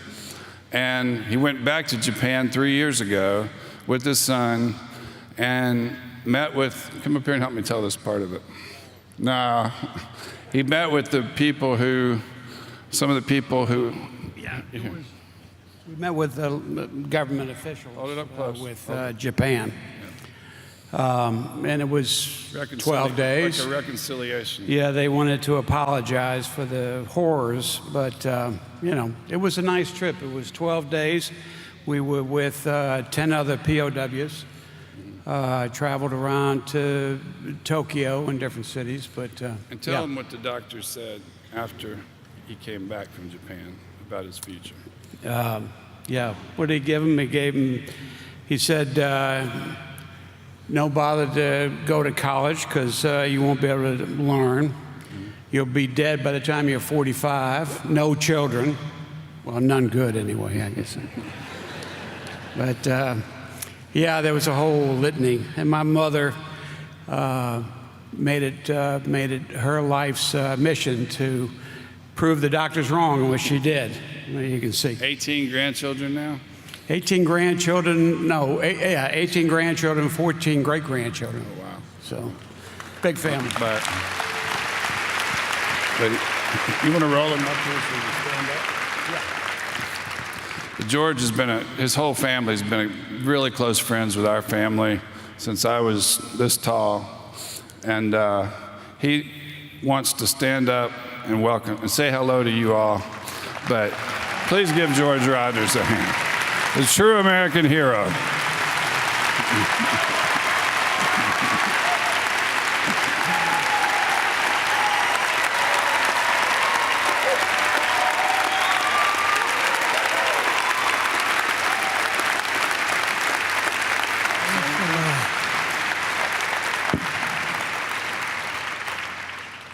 I wish I had the time to tell you my story. I'm afraid everybody would want to walk out, but I'm delighted that I'm still alive in spite of the Japanese. He'll be 100 years old next month.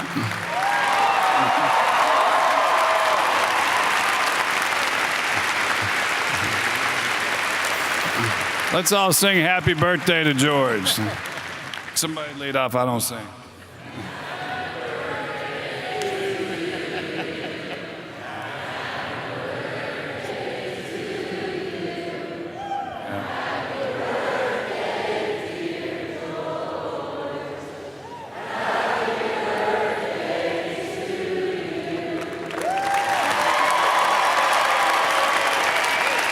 Thank you.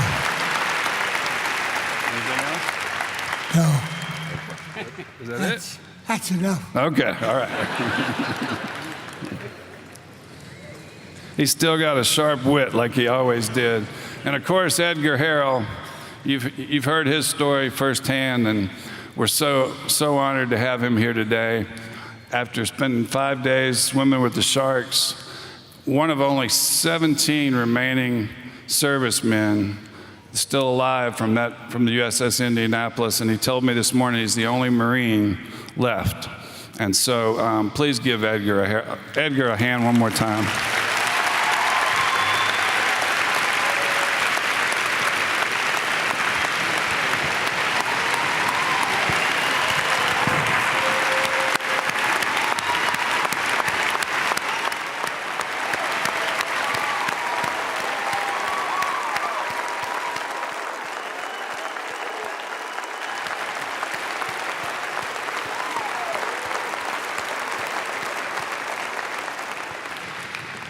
Can you believe being able to speak that long at age 94? I can't do it at 56, but I was so impressed with your strength and stamina.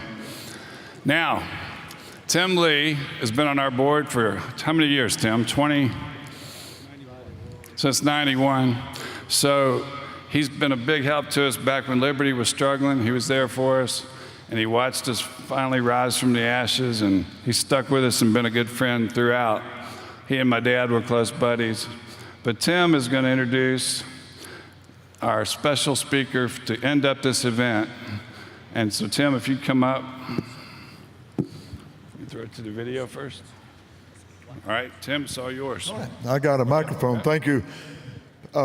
President Falwell, it's a joy to be here today. I am from Texas, and we know where to go. The men know which bathroom to go to in Texas, and we have enough common sense to stand during the national anthem. And if we're not able to stand, other people stand for us.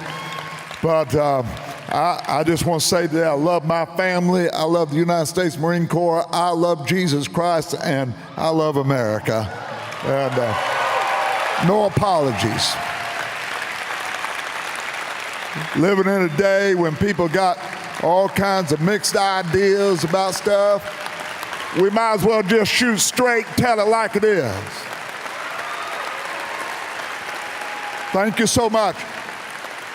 Be on the stage with these World War II veterans. My dad was a World War II veteran. Tom Brocco called him the greatest generation. We know why after hearing this great story today and then knowing the story of George Rogers as well.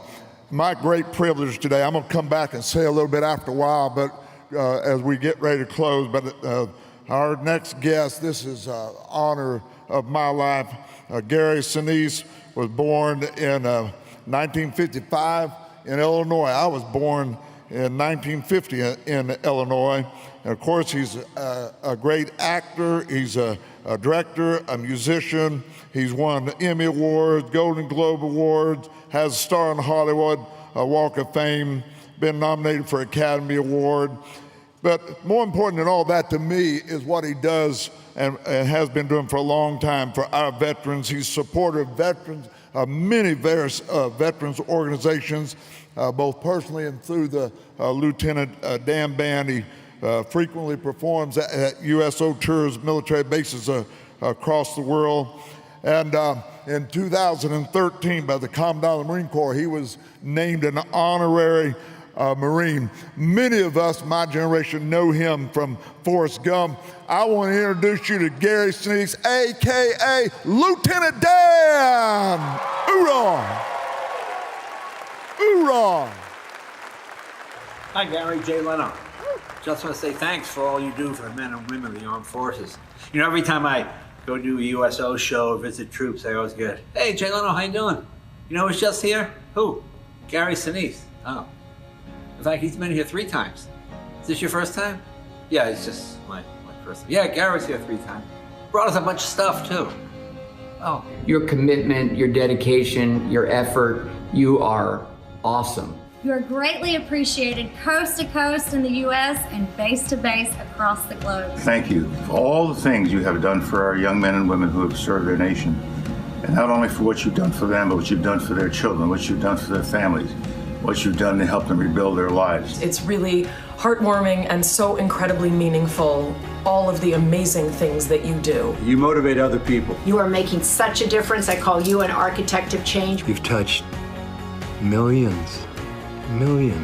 You set the bar. More than anything, thank you for everything that you do for our warriors, our men and women all over the world. He was in the Air Force, I was in the Navy, and we're two great friends together, World War II survivors. Who would ever imagine growing up watching your movies that you would be the hero to the heroes of this country? Hi, Gary. Thank you for everything you've done for us. The work that your foundation has done, especially with the Snowball Express, will remain a meaningful part of these young people's lives forever. You're doing the right thing because you truly care for us, and that means so much to me and everyone else in this Gold Star community. As a proud military brat, that's my daddy, I want to say thank you. Thanks, Lieutenant Dan. Just want to thank you for everything that you do. And we're super excited about you and the Lieutenant Dan Band coming out. Your decades of service have shown us how to serve our country and our veterans. It's coming to you live from Mi Casa, which is Su Casa. As you can see, we're in front of this beautiful house right now, and we wouldn't have it had it not been for your kindness, your graciousness,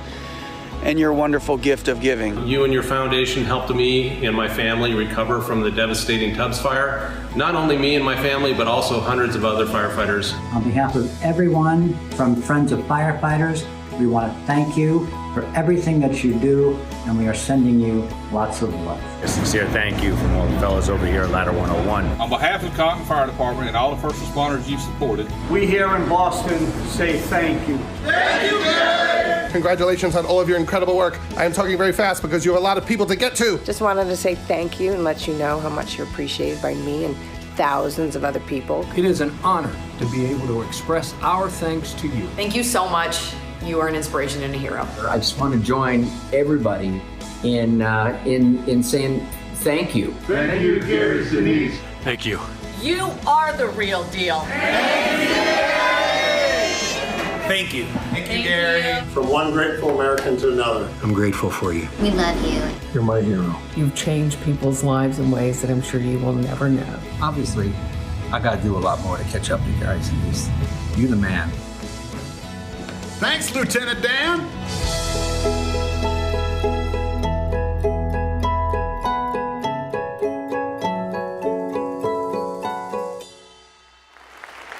All right. Tonight we have the honor of Gary Sinise, and before we do, I need to introduce, you can all go ahead and sit down now. I'm going to introduce my friend John Highbush, who is the Executive Director of the Ronald Reagan Foundation and Library.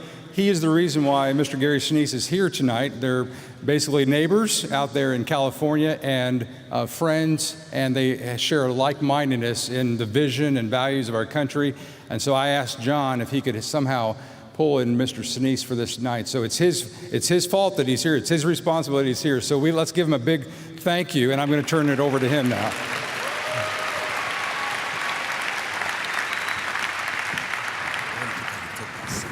Thanks so much, Scott. And Jerry, thank you so much for allowing me to bring out one of the most decent and generous and patriotic Americans that walk this earth today, Gary Sinise.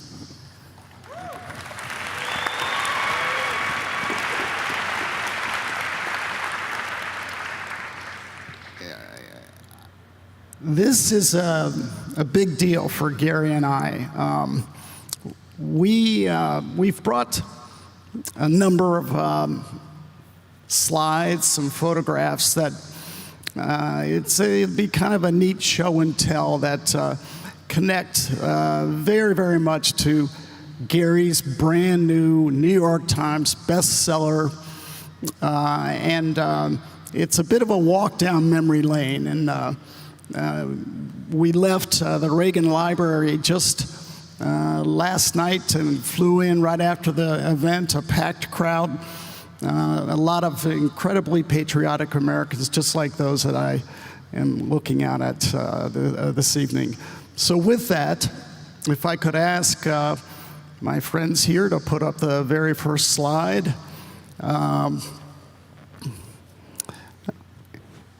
Here's Gary's book. This one is really, really worth your reading. It is an American tale. It's a classic. I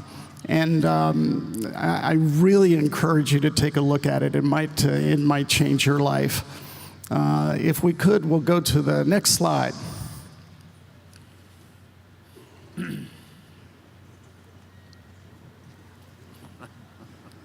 Here we go. Gary, let me ask you a question. Which of these young gentlemen might be Gary Sinise? All right, that's me in the red shirt.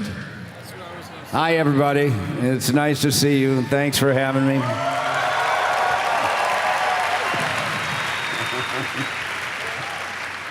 So, is it still there? Yeah. So the reason John wanted to put this picture up is because so much of what my performing life, it began with music. And I had my first guitar when I was in 4th grade and started playing. And this is a very well-attended, large crowd in the backyard of my house in Highland Park, Illinois. And folks from Illinois here, that's good. That's why I grew up the north side. I was born on the south side of Chicago, moved to the north side, went to school in Highland Park, Illinois. This is where I got my first guitar, started playing. That's me in the penny loafers and white socks there with the red shirt. We had, and my dad took this picture, and I put it in my book because so much of what I'm doing right now includes music. And music kind of led me to, music actually led me to acting, because years later, I guess I'm about 6th grade here. Years later, I'm a sophomore in high school. I was a struggling student, from the time I was in kindergarten through all the way through high school. And I was kind of in trouble. And music was the only thing that kept me kind of busy and kept me interested. And I was standing in a hallway in my high school as a sophomore. And I was standing, probably cutting class. I was just not a good guy, a good student at that time. I was a good guy, but just not a good student. And I was standing in this hallway, and this little lady just blew down the hallway. She was like a fireball. And do you know the musical West Side Story? So West Side, there it is. That West Side Story is about, these two gangs, the American gang, the Puerto Rican gang, and they kind of fight each other, and then they come together at the end. She blew down the hallway and then turned to me and looked at me standing with my band members and said, "I'm directing West Side Story. You look perfect for the gang members. Please come and audition for the show." And then she blew off down the hall. And this is just a chance encounter. I just happened to be cutting class and standing in that hallway at this moment, but it was a life-changing thing because I ended up kind of taking her up on it. I went to the audition, and they handed me a script. First, I wasn't sure if I was going to go in there, but I saw all the pretty girls going in, so I followed them in there. And they handed me a script. I didn't know what I was doing, and I started to read the script, and I was stumbling through it and making jokes and cracking everybody up, and she put me in the play and gave me a 2-line part. I think it was a very small part. And this is the original program from the play in 1971, and it completely changed my whole life.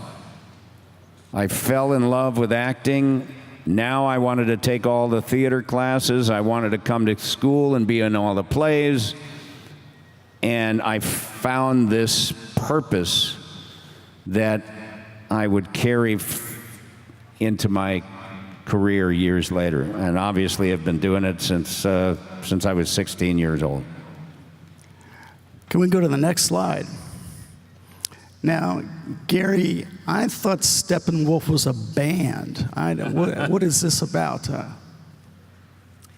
So this is 1976, and I graduated from high school, and I didn't go to college.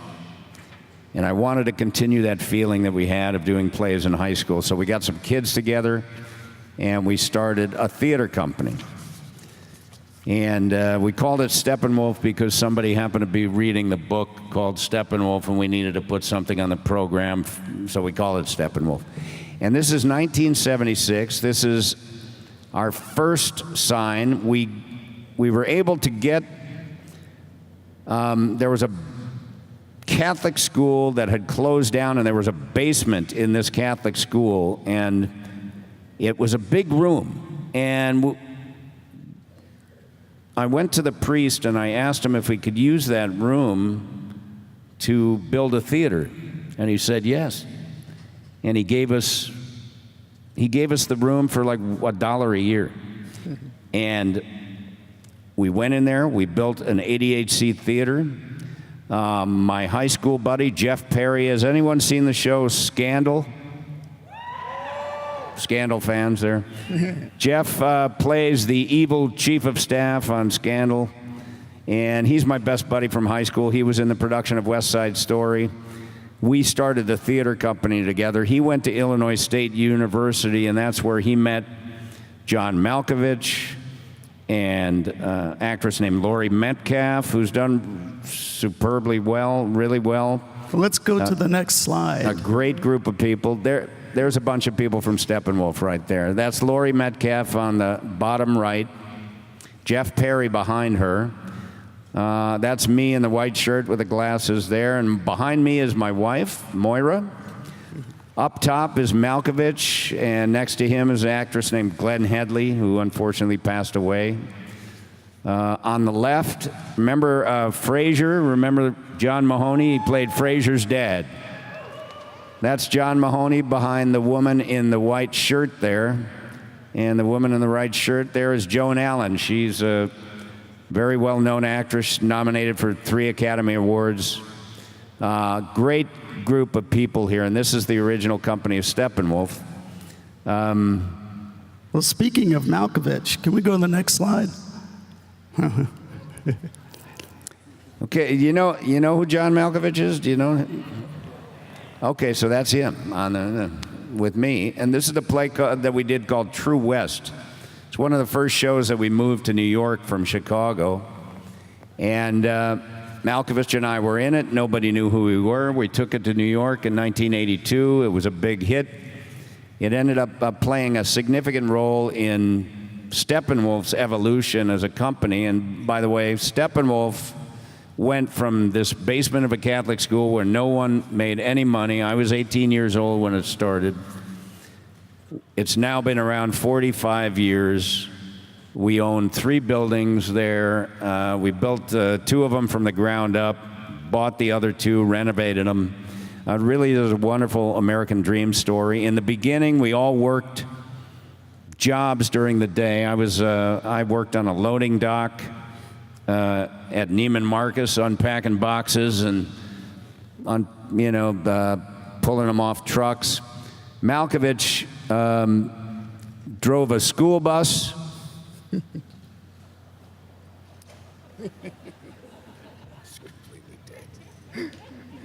Do you know who John Malkovich is? Don't you fear for those children that he was driving? I often wonder if they turned out all right, those children. That was John's day job, and we all had day jobs, and we worked to support ourselves while we did the theater at night.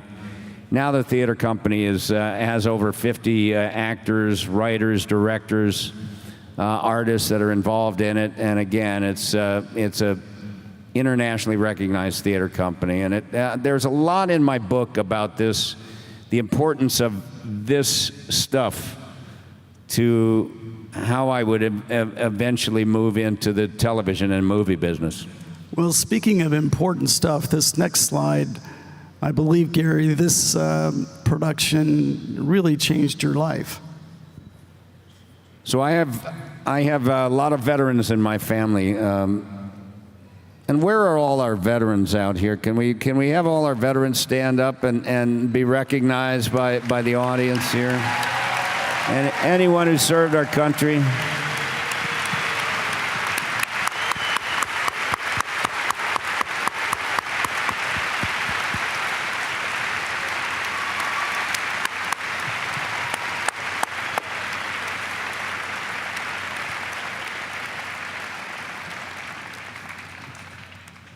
How many Vietnam veterans do we have in the audience today? Welcome home to all our Vietnam veterans. God bless you.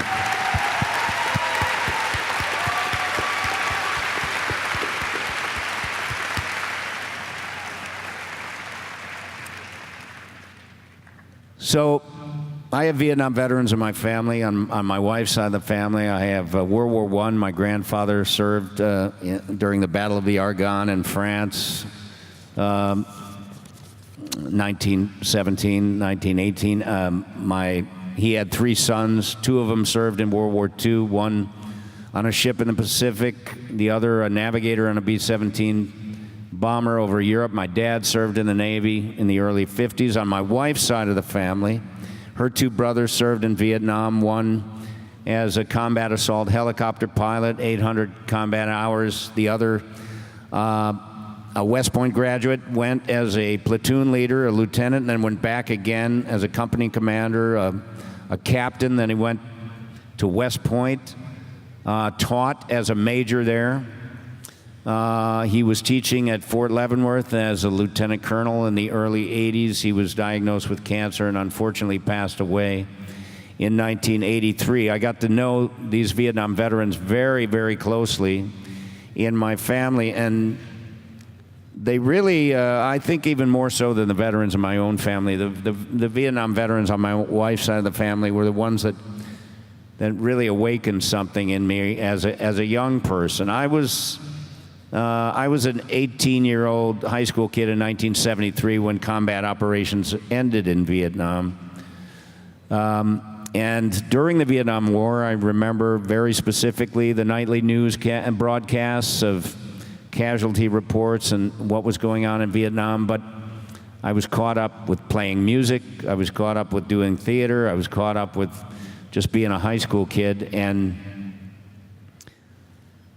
you know, it wasn't until I really met the Vietnam veterans in my wife's family that I thought back to those days and how oblivious I was to what was going on with guys that just were folks that were just a little older than I was, serving in the jungles of South Vietnam while I was being a kid in high school. And so I started thinking, and I felt very guilty about having been so oblivious during that time, and I wanted to do something. And as the artistic director of Steppenwolf back in the late 70s, early 80s, one of the things that you do as artistic director is you look for plays for the people in your company to be in, and you're putting plays on stage. So as a director, I very much wanted to find a piece of material that told the stories of our Vietnam veterans. And so I looked in newspapers from all around the country to see what they were doing in those cities. And I found this play that was being performed in 1980, and it was called Tracers. And it had been conceived by a Vietnam veteran who had done some work in the theater, and he wanted to bring Vietnam veterans together to kind of workshop a play based on their experiences in Vietnam. So he brought them together, and they wrote this play, and only 2 of them had been on stage before. The rest were just veterans, and they were performing their stories on stage 8 times a week, every night in Los Angeles. So I flew out there to see the play, and it was very powerful. And I went back the next night and saw it again, and then I started begging them to let me produce it in Chicago. They felt that it should never be done by anyone other than veterans. So they said no. And then it closed in Los Angeles, and I kept bugging them. Why don't you let me do it? Why don't you let me do it? Finally, they said okay. And so we produced this play, and in preparation for producing this play, we did a lot of research. We went to the VA in North Chicago. We went to the VA in North Chicago, and we sat with groups of Vietnam veterans that were struggling with post-traumatic stress at the VA, and we listened to them talk. And they told us, they shared their stories of serving in Vietnam. It was a galvanizing moment for my cast. And so we went and produced this play. The word got out in Chicago, and this is the early 80s. So the wall had just opened up in 1982, but Vietnam veterans were still reluctant to, come together. And I mean, it was a terrible time for our veterans coming home from Vietnam, as you well know, our Vietnam veterans, because the country had been so divided over the war, and the Vietnam veteran kind of felt the sting of that. And it was a shameful period in our history where our veterans were not treated well when they came home from war. But I wanted to honor them in some way by telling their stories on stage. And the word got out around Chicago that this was happening at Steppenwolf, and so veterans from all over the city were coming to see the play. So we made one performance a week, just Veterans Night, and we would have 200 veterans in the audience every night, and we let them in for free. And it became this healing, powerful, cathartic thing in Chicago, and it was very moving to me to be a part of this. And so from that experience, I started working locally to support local Vietnam veterans in Chicago, supporting them throughout the 80s, and then along came the 90s, and I got to play one. Next slide, please. Boy, this is famous.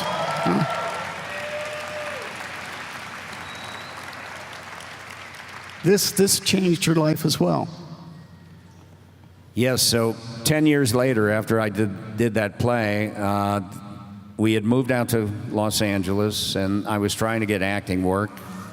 I produced a film of Mice and Men, the John Steinbeck novel. And some Mice and Men fans out there. Great. Thank you.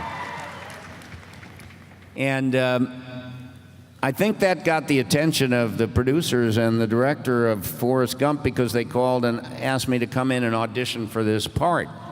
And I read it, and it was a Vietnam veteran. And having been involved with supporting Vietnam veterans in Chicago and working with them in different ways, I was just so eager to play this part. And I went in and auditioned for it. And then I didn't hear anything for about 3 weeks or so. And, as an actor, any actors here? Any people in the theater departments out here? So as an actor, you kind of learn after a while that you shouldn't hang everything on one audition. You got to just keep going, and you hope that they work, but keep going. And I learned to do that. And when I didn't hear anything back on Forrest Gump, I just went on and auditioned for other things. I auditioned for a movie called Little Buddha that Keanu Reeves was in. And anybody see Little Buddha in here?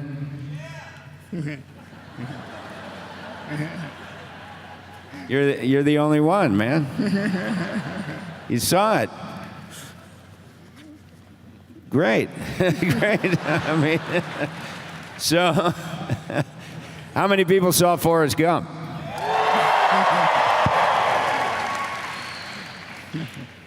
So good thing I didn't get Little Buddha, clearly, and then I got this one.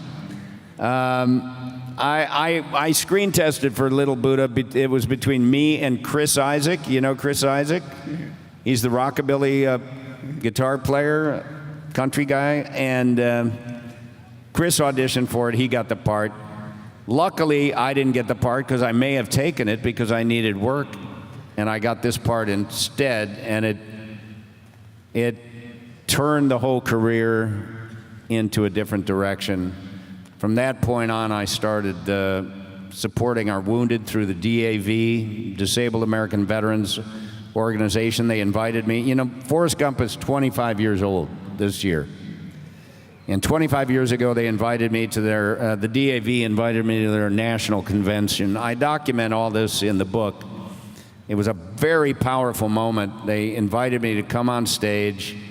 There was 2,500 wounded veterans in the audience. They were all cheering. They wanted to give me an award for playing the wounded veteran, and it changed my life in more ways than one.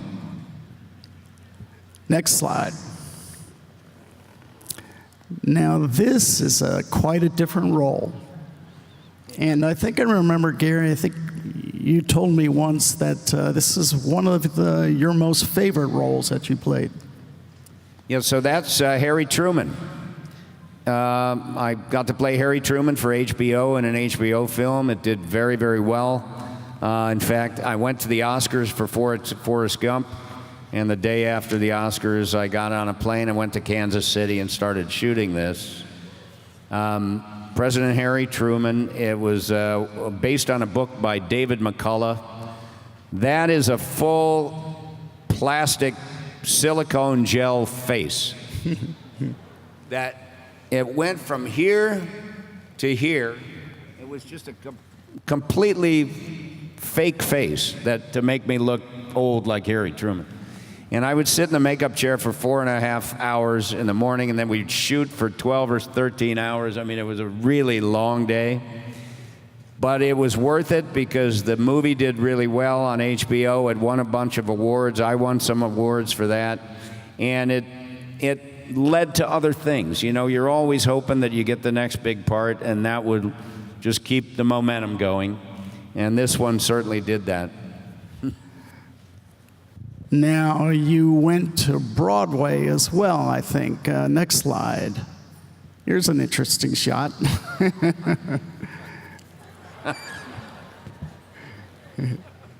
Anybody have any idea what this might be? What? You're right. It's One Flew Over the Cuckoo's Nest. I was always a big fan of One Flew Over the Cuckoo's Nest from the time I was a kid. I saw it as a kid, as a young actor. I was at the world premiere of the movie that Jack Nicholson was in. I was just a big fan of it. And in the back of my mind, over the years, I'd always hoped to play that part. So this is, how many people saw the movie of One Flew Over the Cuckoo's Nest with Jack Nicholson? So do you remember the chief? Well, the chief was a guy named Will Sampson. That's his son, Tim Sampson, in our production of One Flew Over the Cuckoo's Nest. And we did it in Chicago, then we moved it to London, and then we did it on Broadway. And we opened it in April of 2001.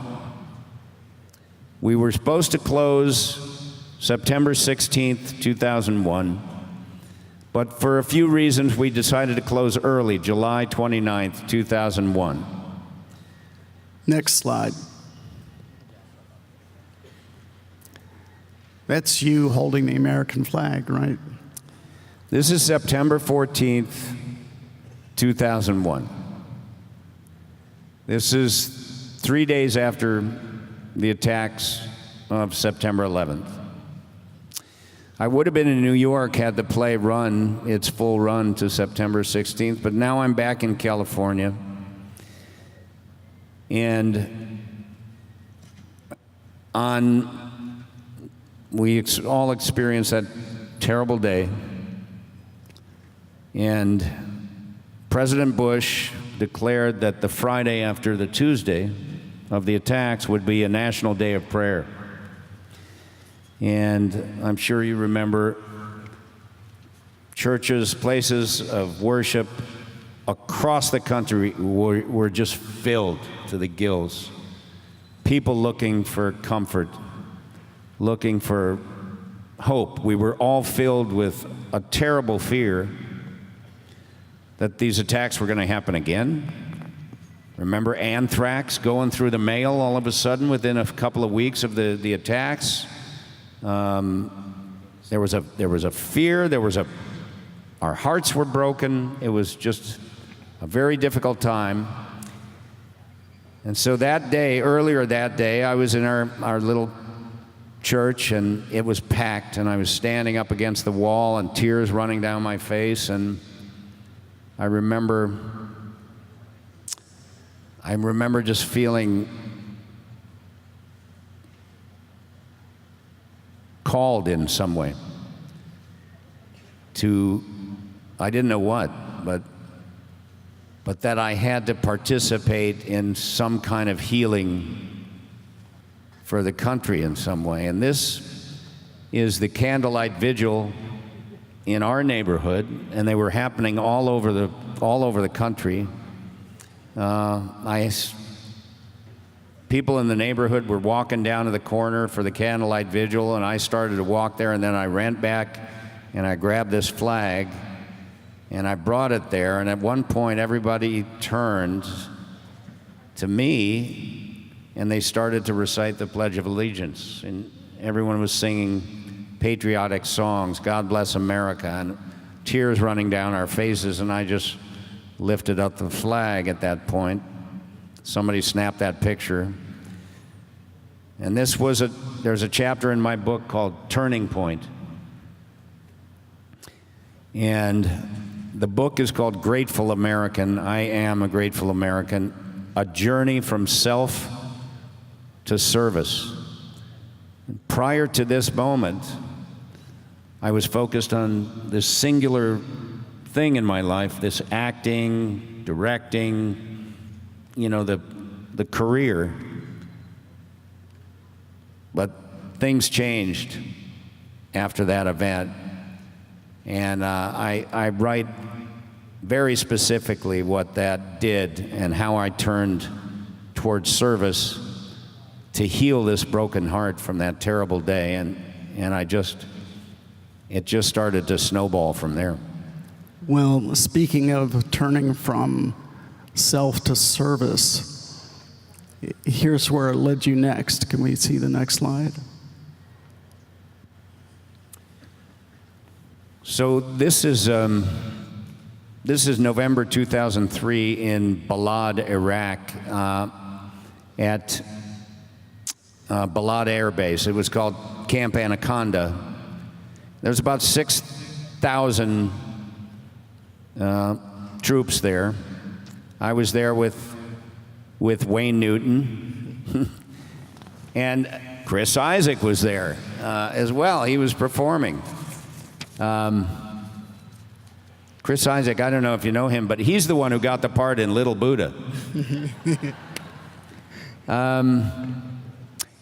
And I just volunteered to start going out for the USO. I'd already been to Iraq by then. This is my second trip there in 6 months. And I just started volunteering. What can an actor do? You volunteer for the USO, and I wasn't playing music at that time for, on any regular basis. But I just wanted to go. So I just volunteered to go visit with our troops, shake hands, take pictures, sign autographs, have lunch with them, talk to them, make sure that they knew that they were appreciated. And I was fearful at this time that we would deploy our troops to Iraq and Afghanistan and they would not feel appreciated. And having Vietnam veterans in my family, having worked with Vietnam veterans, having met hundreds and hundreds of Vietnam veterans, having talked to them in the hospitals, the thought of our troops coming back after responding to the attacks of September 11th and not feeling appreciated, not feeling welcomed home. That was very troubling to me. And so I just started going out there, and this is my 6th trip in 6 months. I went to Iraq in June of '03. Remember the statue being pulled down? So the statue was pulled down of Saddam Hussein in the square. Our troops tied a chain around it and yanked it down. And I don't know if you remember, the Iraqis, they were hitting the statue, and it was a celebratory time. That happened 2 months before my first trip. I went to Iraq in June of '03. I came back in July. I went to Italy, visited military bases all around Italy. In August, I went to Germany, visited military bases all around Germany. September, I was at Walter Reed in Bethesda for my first time. In fact, I was at Walter Reed and Bethesda on September 11, 2003. I remember very specifically. In October, I was in San Diego visiting troops, and in November, I'm back in Iraq. And this is talking to a bunch of troops in a soccer stadium that Saddam Hussein used to torture people in. And it's a very, this is a very meaningful shot to me because it represents some of the early support that began a whole series of events and journeys along the way. Now, Gary, then your career as a 6th grade musician comes full circle. Next slide. And this is what? The Lieutenant Dan Band.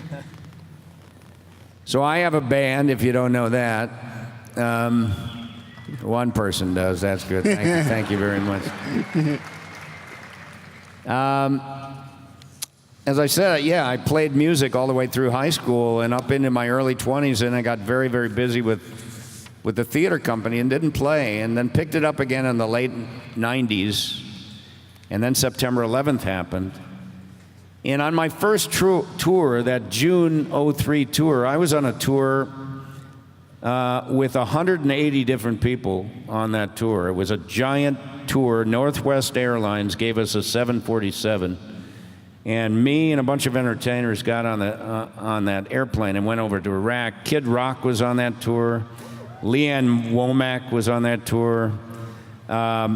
Robert De Niro even showed up on that tour. I mean, there were basketball players, football players, actors, comedians, cheerleaders. I mean, you name it, rock stars. It was a big tour, and I was watching the musicians kind of entertain. And I had a group of people that I played with for fun, so I just started talking to the USO about letting me take them with me. Finally, in February of '04, they said, okay, I'd been on a bunch of tours myself, and I'd been going over. They saw I was dedicated, so they said, okay, you can take the band. So we set up a tour to Korea, Singapore, and Diego Garcia. That began what has turned into about 450 concerts for the troops around the world. This is just recently. This is at Fort Huachuca in Arizona. The band is, after playing so many concerts for the military, the band's very, very well known within military circles. The band is a program of my foundation, so I have to pay all the musicians, pay the production costs, but we can much like the USO, people donate to the USO, and what's the USO do? It provides entertainment and all kinds of things. So you donate to the Gary Sinise Foundation, and we, among other things, provide morale-boosting entertainment and support for the men and women who serve our country. I play for free, and this is a big concert that we did up there. It's been a lot of concerts over the year. One day maybe you'll hear the band. It's a really fun show.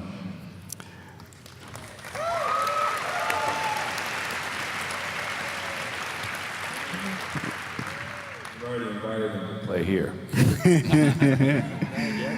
Well, Gary, speaking of morale boosting, this next slide's kind of tough to look at, but it's what it's all about. So this is Brooke Army Medical Center in San Antonio, and it's one of my trips there.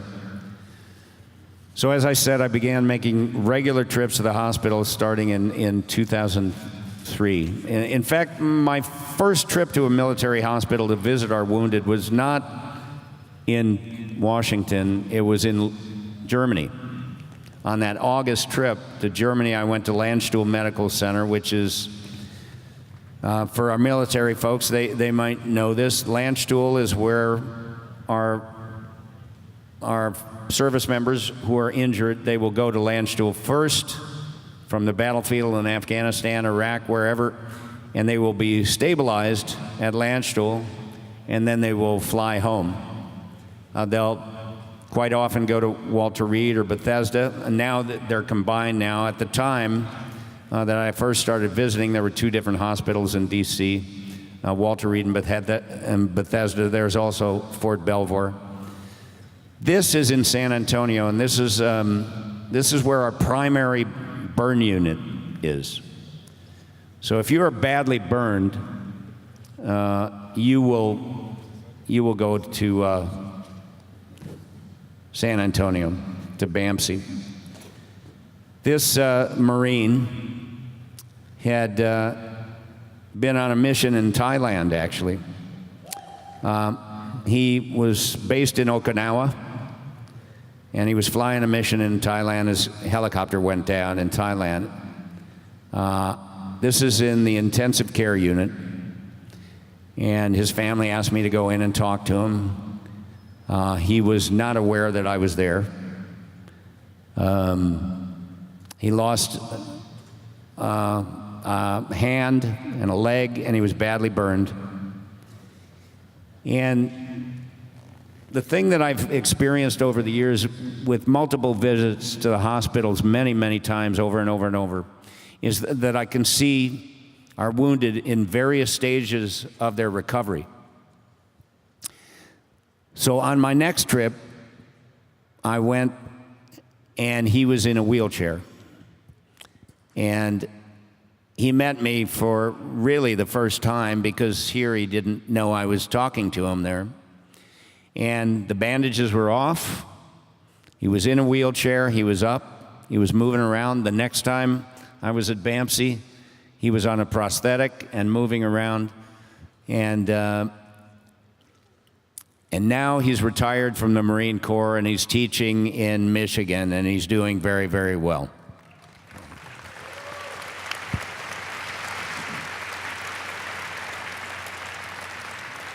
So a happy ending. This next slide, Gary, I had the opportunity once to work for the Red Cross and was assigned to Iraq. And the reason I picked this is because I can tell you're in a medical tent in one of our war zones. Yes, this is again in Balad in 2007. And he had been badly injured, lost a leg. They were stabilizing him before he was going to be transferred out to Landstuhl. And I was actually visiting a friend of mine who I met on my first band tour to Korea, who was a colonel at the time, F-16 pilot. He was now a brigadier general, and he's running the air wing at Camp Anaconda. And so I went and was making a visit there. And we paid a visit to the hospital. There were many wounded in the hospital being stabilized, and somebody snapped this picture. Unfortunately, I've tried over the years to find out who that was and what happened to him. And in so many, there's been so many trips over the years, multiple trips, and I've got so many pictures with our service members in war zones. And whenever I look at them, I just say a little silent prayer to myself that I hope everyone was okay. Because there have been times when mothers have come up to me with pictures of me with their service member son or daughter, and I can think of 5 or 6 times specifically where they told me it was the last picture taken of their son or daughter as they were killed, very soon after I was there.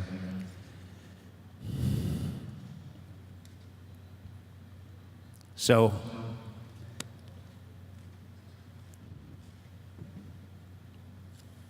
when I see pictures of so many of these folks that I've seen over the years, I always pray that they're okay, and I know some of them have returned either wounded or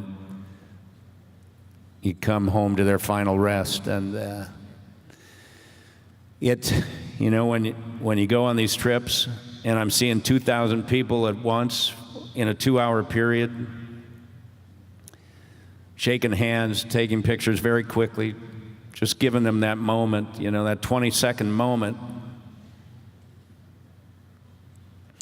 You try and give them that 20 seconds and make it seem like 20 minutes, because I get to leave the war zone and they have to stay in the war zone, and you hope they're all right. And God bless our service members. We could never do enough for the men and women who serve our country.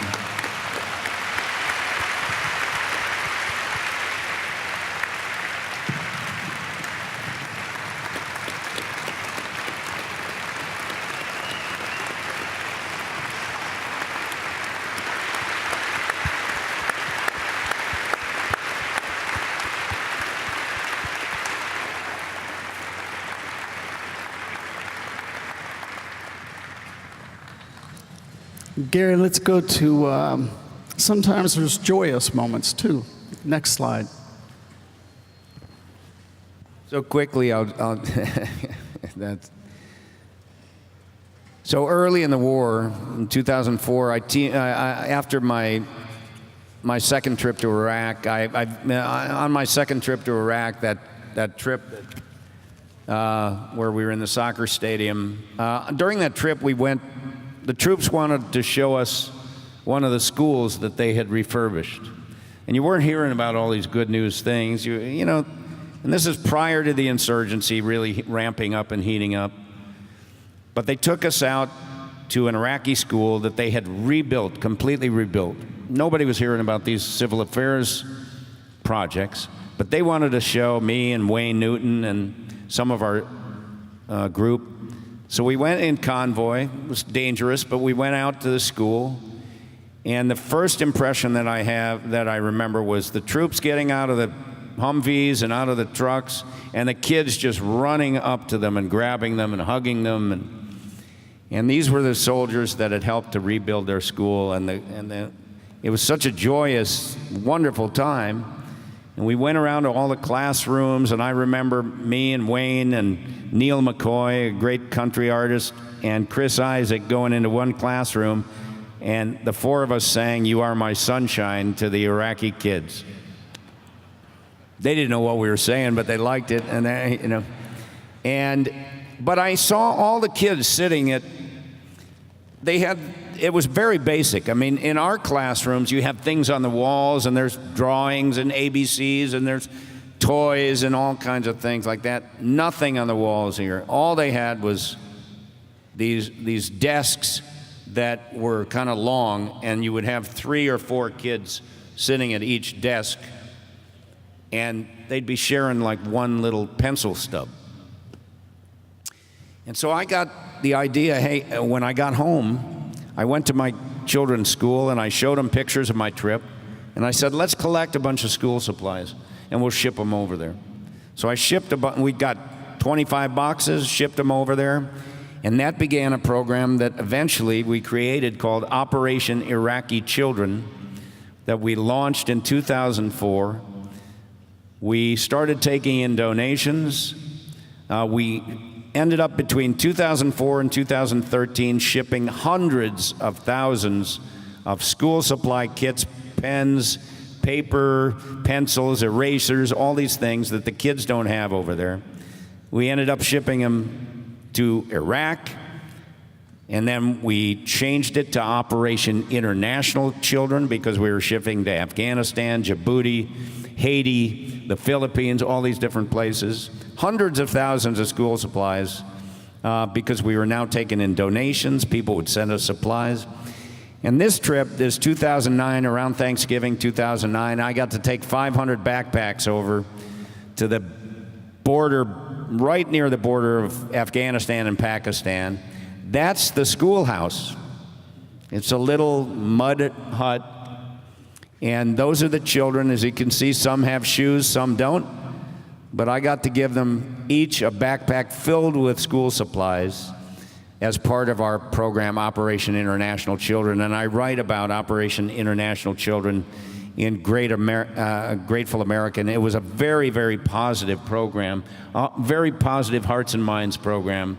As the convoys would roll into the villages, everybody would be tense, troops would start handing out stuff, everything was better.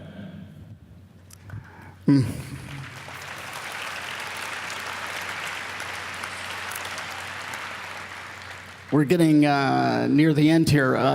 Next slide. Meanwhile, you had a day job.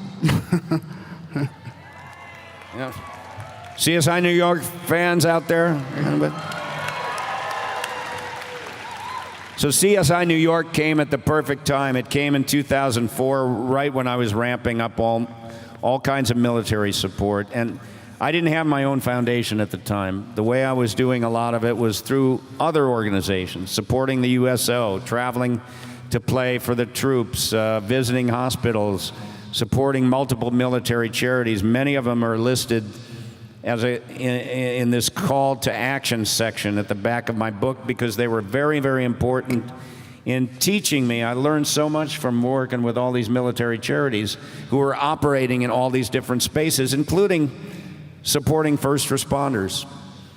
And so when I started my own foundation and launched it in 2011, I had a hit TV show going. I had financially, I was doing very well. I could put a lot of my personal money into the creation of the Gary Sinise Foundation. And the chapter in my book about this in relation to my service mission is called Perfect Timing, because the timing couldn't have been better to get this job. I mean, it just came at the right time. CSI New York was on for 9 seasons, and that's 197 episodes. And I owned a little piece of the show. So that helped me create the Gary Sinise Foundation. It allowed me to donate to multiple different military charities, and I've met just extraordinary people serving our country out there trying to help our veterans. I've watched reruns of that at 11 o'clock at night more times than I can count. This week, North Korea and all that's happening there is on a lot of people's mind. This next slide we just pulled up because I know that's where you are in this picture. So I often talk about, while I talk about how important it is to take care of our defenders and to keep them in our prayers and help them when we can,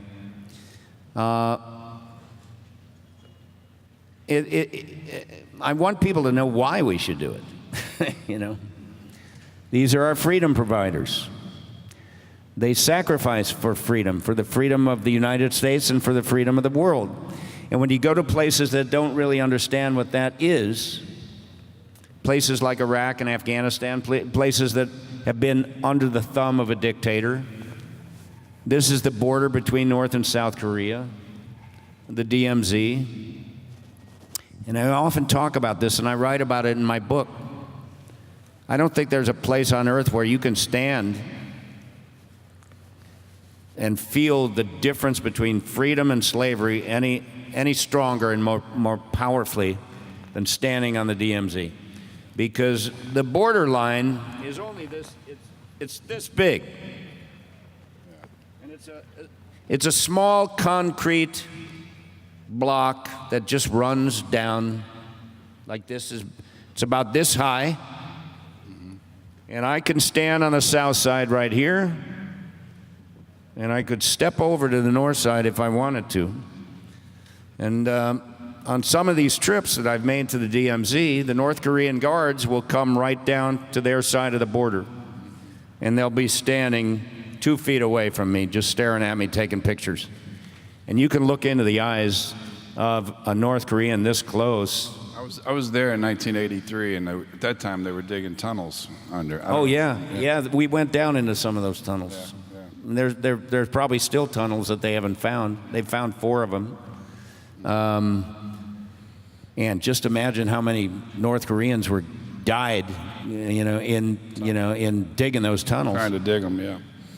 But you can stand there and stare into the face of a North Korean guard, and that person just has no concept of what freedom is. He was born into slavery. He's still there to serve the supreme leader. He cannot say what he wants. He cannot worship how he wants. He cannot assemble how he wants. He doesn't have a free press. None of the things that they have, none of the things that we so cherish here. But those things have to be fought for and protected. And who has to do that? Our military service members, people that are willing to go and fight for freedom, defend it. So God bless all our defenders for serving our country. We can never do enough for you as far as I'm concerned.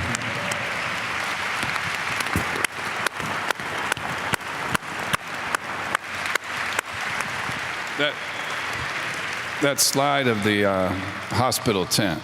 Last year, Franklin Graham, who's a good friend, was here, and he does those tents right very close to the battle lines in Iraq, or he did a while back. He set the tents up here on campus, and it's amazing how sophisticated they are, because the nearest hospital is 2-3 hours away. So they bring the soldiers in. A lot of the equipment they have is donated by the military, but they actually man the tents, put the doctors there, the nurses. And you guys probably could strike a great partnership, because that's what he's doing. Well, yeah, and they're so sophisticated now that 40 years ago, someone in a similar situation to someone who was, we've built homes for many of our wounded. We had 5 quadruple amputees from the wars in Iraq and Afghanistan. We built homes for all of them. Years ago, that person would have not have made it. They would have bled to death. But the battlefield medicine and medical things are so different and much more sophisticated now that they can survive. These tents are all state of the art, and they do surgery in the tents. They have a recovery room. And but back to Lieutenant Dan, I wanted to mention Tim Lee. He's told his whole story here. After his legs were blown off when he stepped on a landmine in Vietnam, you spent how many months in the hospital? 8 months. And I remember you telling that story, but it seemed like your attitude at that time was very similar to what Lieutenant Dan's attitude, the character's attitude, was in the movie. Is that accurate? I had a great attitude. I mean, but you were I don't know. I was glad to be alive. I wanted to live, and I spent 8 months on a ward. We didn't have private rooms or semi-private rooms. It was a ward with 35 Marines. If you were on Ward 1A at Philadelphia Naval Hospital, you were an amputee, you were a Marine. And I saw a lot of bitterness and anger, but I decided I didn't want to get bitter. I didn't want to get mad. I thought there was a point a little bit later. There was a point when I went down to the bottom. I had 2 young doctors that were happy, and they were really doing things they shouldn't have been doing. They were going to do a hip disarticulation and cut off my right hip, which meant I wouldn't be able to set up. I'd have to lay on my stomach backwards. That's like 47 years ago. A lot of things have changed, as Gary said. But my dad stopped them from doing that surgery. It was a godsend. Then on Monday morning, I go to what we Marines call stump rounds, and again, it's all different today, but there's a new doctor there set between the 2 young doctors. Ends up being the same doctor, Dr. Robert Bailey, who did the first surgery on me on the USS Sanctuary when they brought me off the battlefield. Yeah. And so it was a God thing. He took me to surgery one time, didn't remove anything, put me on brand new antibiotics, and 2 weeks later I was being discharged the hospital, and I haven't been back to a hospital for anything directly relating to what happened to me on March the 8th, 1971. So I'm just glad to be alive. I'd like to say one more thing. I know there's some Vietnam veterans sitting out here, and I want to say thank you. I appreciate Gary Sinise. I'm not here to patronize him at all, but what he's doing and others doing as well for these young men and women that have been to Iraq and Afghanistan, there was nothing like that when we came back from Vietnam. We were spat upon, called baby killers, and horrendous bags of urine thrown at us, and nothing. And truth of the matter is, most of us didn't expect anything. We went and did a job, but there's a lot of hatred, a lot of animosity. So I think somebody said, anything good come from Vietnam? Yes, we learned how to treat our men and women who go and pay such a great sacrifice for America.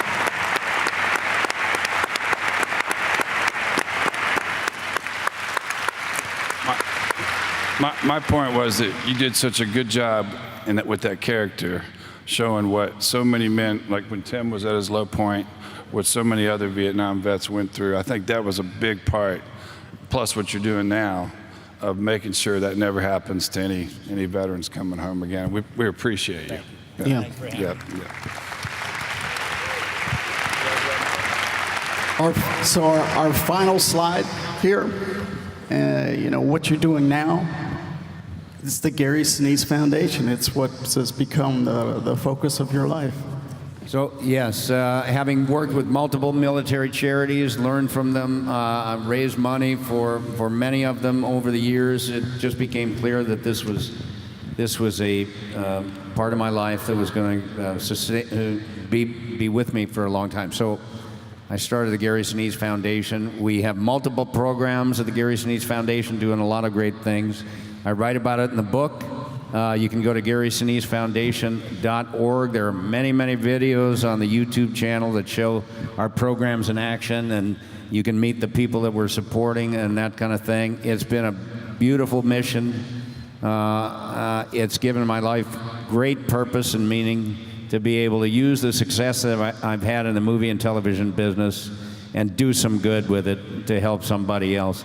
So I hope that you'll give Grateful American a look, take a look at it, learn a little bit more about how I got to the service mission and the Gary Sinise Foundation. Thank you, everybody, for having me here today. Thank you, Gary. Thank you.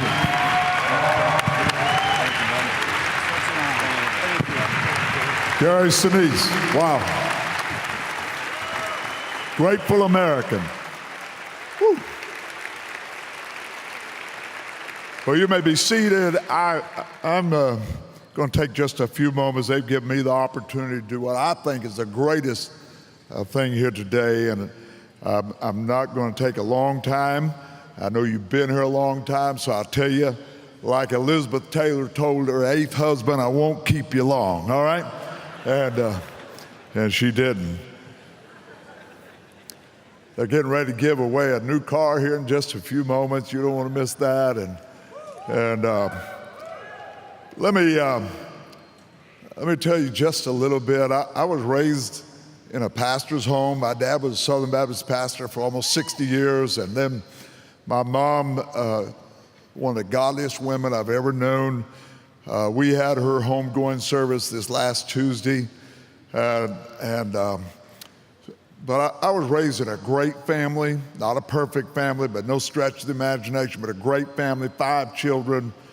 We were poor, but we didn't know we were poor. And when I was 10 years old, raised in a preacher's home, I'd been going to church since 9 months before I was ever born. I'd heard a lot of sermons and messages. 10 years old, I got under conviction, realized that I was a sinner, and I received Jesus Christ as my personal Savior at the age of 10. Whenever I was, and I was excited about it, told family and friends, but then when I became a teenager, I started letting things come between me and God. Football, basketball, baseball, track and field, these things soon became my gods. And I began to have problems in my life. I began to rebel at school, I rebelled against God. I rebelled against mom and dad. You say, Tim, what did your parents do when you rebelled? They had never read any of Dr. Spock's books on child psychology. I wish they had it, but they didn't even know who he was. And he thought that if a child was frustrated, whatever it took to get the frustration out, let him do it. If he wanted to pick up a rock and throw it through the window, if that would help him get his frustration out, let him throw the rock through the window. Well, my dad had other ways of getting that frustration out. We lived on a farm. Behind the farmhouse was a willow tree.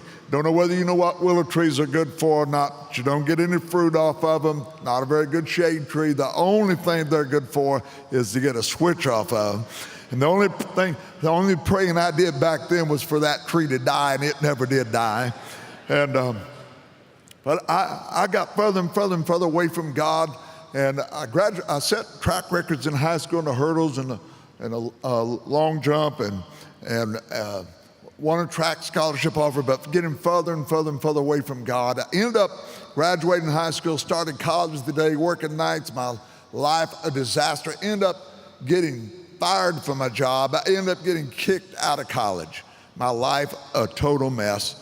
Walking down the street in my hometown, McLeansboro, Illinois, I saw a sign. I noticed that sign before, but never got my attention like it did that day. It was a picture of a young man in a sharp-looking uniform. At the top of the sign, it said, "The Marines are looking for a few good men." I was so full of myself, and I went into that recruiter's office and told him I'd found at least one of what they were looking for. Now, to be frank with you, I was tired of living at home. I wanted to change. I wanted something different. I was tired of being told what time to go to bed and what time to get out of bed and how to get my hair cut, what I could do and could not do, so I joined the United States Marine Corps. It wasn't the most intelligent thing I ever did. And they sent me to Parris Island, South Carolina, and I got off that bus, met that guy they called drill instructor. I was there less than 24 hours when I decided I didn't like him and he didn't like me. But the reason I didn't like him was because he was in authority, and I didn't like authority, but I was soon to discover that no matter where I would ever go in this life, there would always be authority, with God being the supreme in all authority. And I laid awake nights, many nights, thinking about my life, the shame, the disgrace I brought to my dad's ministry, to my own family. My attitude began to change in boot camp. They had some things to help it change. I graduated from boot camp with a meritorious promotion, private to private first class, then to ITR, then to engineering school at Camp Lejeune, graduated with another meritorious promotion to Lance Corporal, and then received my orders to go to Vietnam. Had 3 weeks leave, went home and spent those 3 weeks with mom and dad. On Sunday, before I was to leave on Monday, I went to church with my parents, and in the service that morning, I really thought that I made things right with God. On Monday, mom and dad drove me to St. Louis. I got on that plane, it no more got off the runway, and I told God that I couldn't do it. Those men were Marines. I was afraid they'd laugh at me. I was afraid they'd make fun of me. Went to Vietnam, was there for 9 months, and I didn't go back to doing a lot of the things that I'd done before, but a lot of times we misunderstand. For Christians, we're not sitting on a fence. We're either on one side or the other. We're helping the cause of Christ, or we're hurting the cause of Christ. My life was a total mess. There was a black Marine in my squad. Lee Gore and I flew to Vietnam on the same plane. We were the best of friends. He was a Christian living for God. I was saved, but I was running from God. And I've watched many times he sit down at the edge of his rack and read his Bible, openly witness and talk to other Marines about the Lord. And man, I knew this was the life, this was the story that I was supposed to have. But I wouldn't do it, kept running from God. March the 8th, 1971, 1:30 in the afternoon, leading my squad of Marines on a mine sweep. I stepped on a 60-pound mine, blew me several feet in the air, ripped both of my legs off of my body. I should have been killed instantly. It was a big enough mine to destroy a Jeep. We had entered a major minefield at the very same moment that I stepped on a mine. A South Korean Marine serving with us stepped on a mine, lost one of his legs. Our bulldozer driver set his blade down on a mine. Now there's noise and smoke and chaos and confusion. I'm in extreme pain. I was only unconscious for just a few moments, realized that I'd been hit. I didn't know how serious it was. And I looked up in the midst of all that confusion. In the midst of my pain, my head was laying in the lap of that black Marine, Corporal Lee Gore. He wasn't cussing the president or the communists or the Vietnamese or no one else, but tears streaming down his face out loud. He was praying and asking God to help me. And I can remember it this evening as though it happened 5 minutes ago, Quang Nam province, right outside of Hill 55, 1:30 in the afternoon. I looked up that day and I made God a promise. It was something like these simple words: God, if you'll let me live, get back home to mom and dad, I'll do with my life what you want me to do. Well, I've made a lot of promises to God, but I never meant it like I meant it that day. They carried me on a medevac chopper to the hospital ship, the USS Sanctuary. The second day I was on that ship, 2 naval doctors gave up hope. Infection had set in, run a high degree temperature, a lot of complications. One of those doctors was Dr. Robert Bailey that I talked about a while ago. And he told the congregation when he and I were reunited a few years ago in Garland, Texas, that they didn't expect me to live because of the severity of my wounds. But God had a plan for my life. I lay on the hospital ship for 2 weeks. They took me to the island of Guam, the naval hospital, where I spent the next 2 weeks unconscious most of that 4 weeks. I went from 187 pounds to a little less than 80 pounds. Mom and Dad received visits from the Marines, the Red Cross, and numerous other telegrams. And from all that they had been told, they never expected to see the oldest son alive again. But God had a plan for my life. They brought me back to the States, to the Philadelphia Naval Hospital, where I spent the next 8 months. 13 major operations. When the doctors were through, when all the surgeries are over, I had 3 inches remaining on my right leg, 11 inches on my left leg, but no other part of my body was hurt. They sent me back home to Southern Illinois. I went to my dad's church. I went forward and publicly made things right. It was in that church that I met Connie. We fell in love with each other and were soon married. Now I've been married for 46 years. We have 3 wonderful children, 6 awesome grandchildren. And it wasn't long after we were married that God called me to preach. Friends and even relatives tried to discourage me, telling me how hard it would be and how difficult it would be in a wheelchair. But I surrendered my life to preach the gospel, pastored for 5 years, and now for the past 40 years as an evangelist crisscrossing America.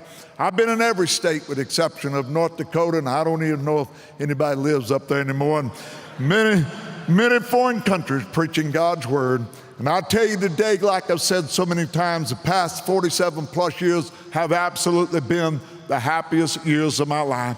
You're saved, but you're not right with God. This would be a good day to make things right with God. It's no accident that you're here. It's no accident that I'm here.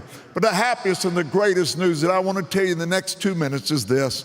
If you've never been saved, if your life has never, ever been changed by the power of God, I'm not talking about being a church member. I'm not talking about being a Baptist, a Methodist, a Lutheran, a Church of Christ, Assembly of God, a Catholic, a Mormon, any other denomination, any other religion. I'm talking about a personal relationship with Jesus Christ. If that has never happened in your life, it can happen today. And I want you to understand, these are the most important words you will have heard here all day long, period. What I'm about to say. So listen on purpose to what I'm about to tell you. A little over 2,000 years ago, God sent his only son to this earth. God didn't have 20 sons. God didn't have 2 sons. God had one son, Jesus Christ. He came to this earth born of a virgin. He lived here on this earth for nearly 33 sinless, spotless years. He did no wrong. And then one day, he walked up Calvary's hill, willingly laid down his life for your sins and my sins and the sins of the world. He hung on a cross suspended between heaven and earth, and on that cross he shed his blood, and on that cross he died. God's only son died. They took him off the cross and they carried him and they put him in a borrowed tomb. And ladies and gentlemen and young people right here, among other things, is what separates Christianity from every other single religion on the face of the earth. For if you were to go to the place where they put the body of Jesus, you wouldn't find him. He's not there. On the 3rd day, he got up from the grave, victorious over sin, victorious over death, victorious over hell. And today, God's Son is alive. That's the good news. And this is the great news. He wants to come and live in your life. You say, Tim, how does that happen? How does God's Son come and live in my life. You come to the place in your life, this place right now, this moment, to understand in the sight of this holy God that you're a sinner. All of us have sinned. Every one of us have sinned and come short of God's glory. And it is our sin that separates us from God. It is our sin that keeps us from having a right relationship with God. And it is our sin that would separate us from God for all eternity, except for the fact that a price was paid for our sins. God's only Son paid that price. And today, if you're willing to repent of your sin, that simply means to turn away from your sin and to turn to Jesus. And the very moment that you, by faith, say yes to Jesus, what are you saying yes to? What he did for you on that cross and what he did for you when he got up from that grave. The very moment that you, by faith, say yes, you become God's child forever. Wouldn't you like to know that when you die, that you would spend eternity with God forever? You say, Tim, I'm not planning on dying anytime soon, and I don't imagine any of us are planning on it. But I tell people all the time, you don't have to go to heaven, and you don't have to go to hell, but you can't stay here. You're going to spend eternity somewhere for eternity. Would you bow your heads for just a moment? I'm going to ask you today to think about where you're going to spend eternity. You not only have a soul, you are a soul. You're going to live forever. And today I want to give you an opportunity. No one's going to embarrass you. No one's going to ask you to come and stand in front today. It's right there at your seat, right where you're at. Give you an opportunity to invite Jesus Christ into your life. I'm going to pray out loud what we oftentimes refer to as a sinner's prayer. If you want to be saved today and you're serious about it, you're not playing games with God, when I pray this prayer out loud, I want you to pray it in your heart. Understand that the prayer itself won't save you, but it's you're saying yes to Jesus. By faith, you're accepting the gift of salvation that God has provided for you. So pray something like this and mean it with your whole heart as best you know how right now. Dear God, I know I'm a sinner. I know my sins can separate me from you for all eternity. But today, right now, I want to be saved. God, please forgive me of all my sin. Wash me as white as snow. Make me your child. Right now, this very moment, I am saying yes to Jesus and him alone, and what he did for me on that cross, and what he did for me when he got up from that grave. Thank you, God, for making me your child. Our heads are still bowed. If you prayed that prayer today, and you meant it in your heart, when I prayed it out loud, if you prayed that prayer in your heart today and you meant it with your whole heart, no one else looking, I want you to hold your hand up for just a moment. Hold them up for a moment. And let me see your hands today. Numbers and numbers of hands raised across the auditorium. You can take them down. You can look up this way. Listen, if you prayed that prayer today, I'd like to rejoice with you. The only way I know to do it is for you to go to our website, timlee.org. Send me an email, say, I prayed that prayer with you today. We'll get you some free literature to help you to understand what it means and this new walk with God in your Christian life. I appreciate you being here today. If you want to follow us on Twitter, @MarineTimLee, I tell people all the time that if you don't love God and you don't love America, you won't enjoy following me on Twitter. You'll just get mad, and you don't want to do that.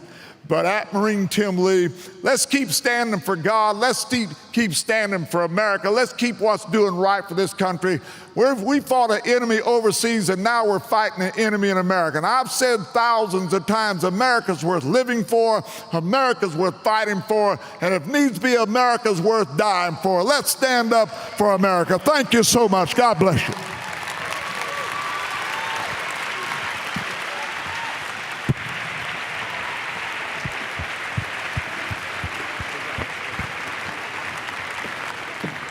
All right, everybody, I've got an exciting announcement to make for you guys. We're about to give away a car, and that's pretty exciting. Who's excited? Round of applause for that, yeah. Awesome. Okay, we're going to make it very simple. The first thing we're going to do is everybody go ahead and pull out your tickets. We're going to look at the number on the back of your tickets. I'm going to call out up to 3 numbers. If none of those numbers are in, then we will use the numbers of the people that have texted in today. So the first number for the winner of a Nissan Kicks is, you'll find it on the back of your ticket. It's 1836. Are you present? Strike one. Going once, twice. Next number 10502. Oh boy. Oh, wait. I'll say it one more time. 10502. Can you confirm that number? Can somebody sit next to you make sure you're not dyslexic? Does he have it? 10502. Yeah, that's what they I told you to always get your say. ticket out, man. My dog ate my ticket. Let's see the ticket. Look at the number, 10502. Can your friend confirm it next to you there? He must be a freshman. Hey, super quick, if you're one of our veterans, President Falwell and Gary Sinise want to take a photo with you. We also have 3 books of Gary's for you in just a second, so please don't leave. Wait until we're finished for that. And to clarify, we're going to take a group shot like we did when the Pillow Man was here, and what that means is if all of our veterans could assemble here, and if all of our students could vacate this section right here, all of our veterans come here, and we're going to take a shot with Gary up here where we can get everybody in the picture. The other thing we're going to do is if you're a veteran, we want to put 3 copies of Gary's book in your hand, and here's why. We want to put 1 in your hand for you. We want to put 1 in your hand for a veteran who was not able to be here that you know. And we want to put 1 in your hand so that you can give it to somebody in the younger generation who needs to know what this is about, okay? So you're going to walk out of here with 3 copies, and we've got autograph cards to go in them. But if all the vets could assemble here and all the students out. But again, if you're one of our veterans, Yes, please sir. don't leave. Please come for this photo. We want to make sure we put it in the journal in several different places. Yeah, so the veterans can come right around the barrier right here and stand right here. Is that good? You want us? You want to give it away? I don't know if that'll work though.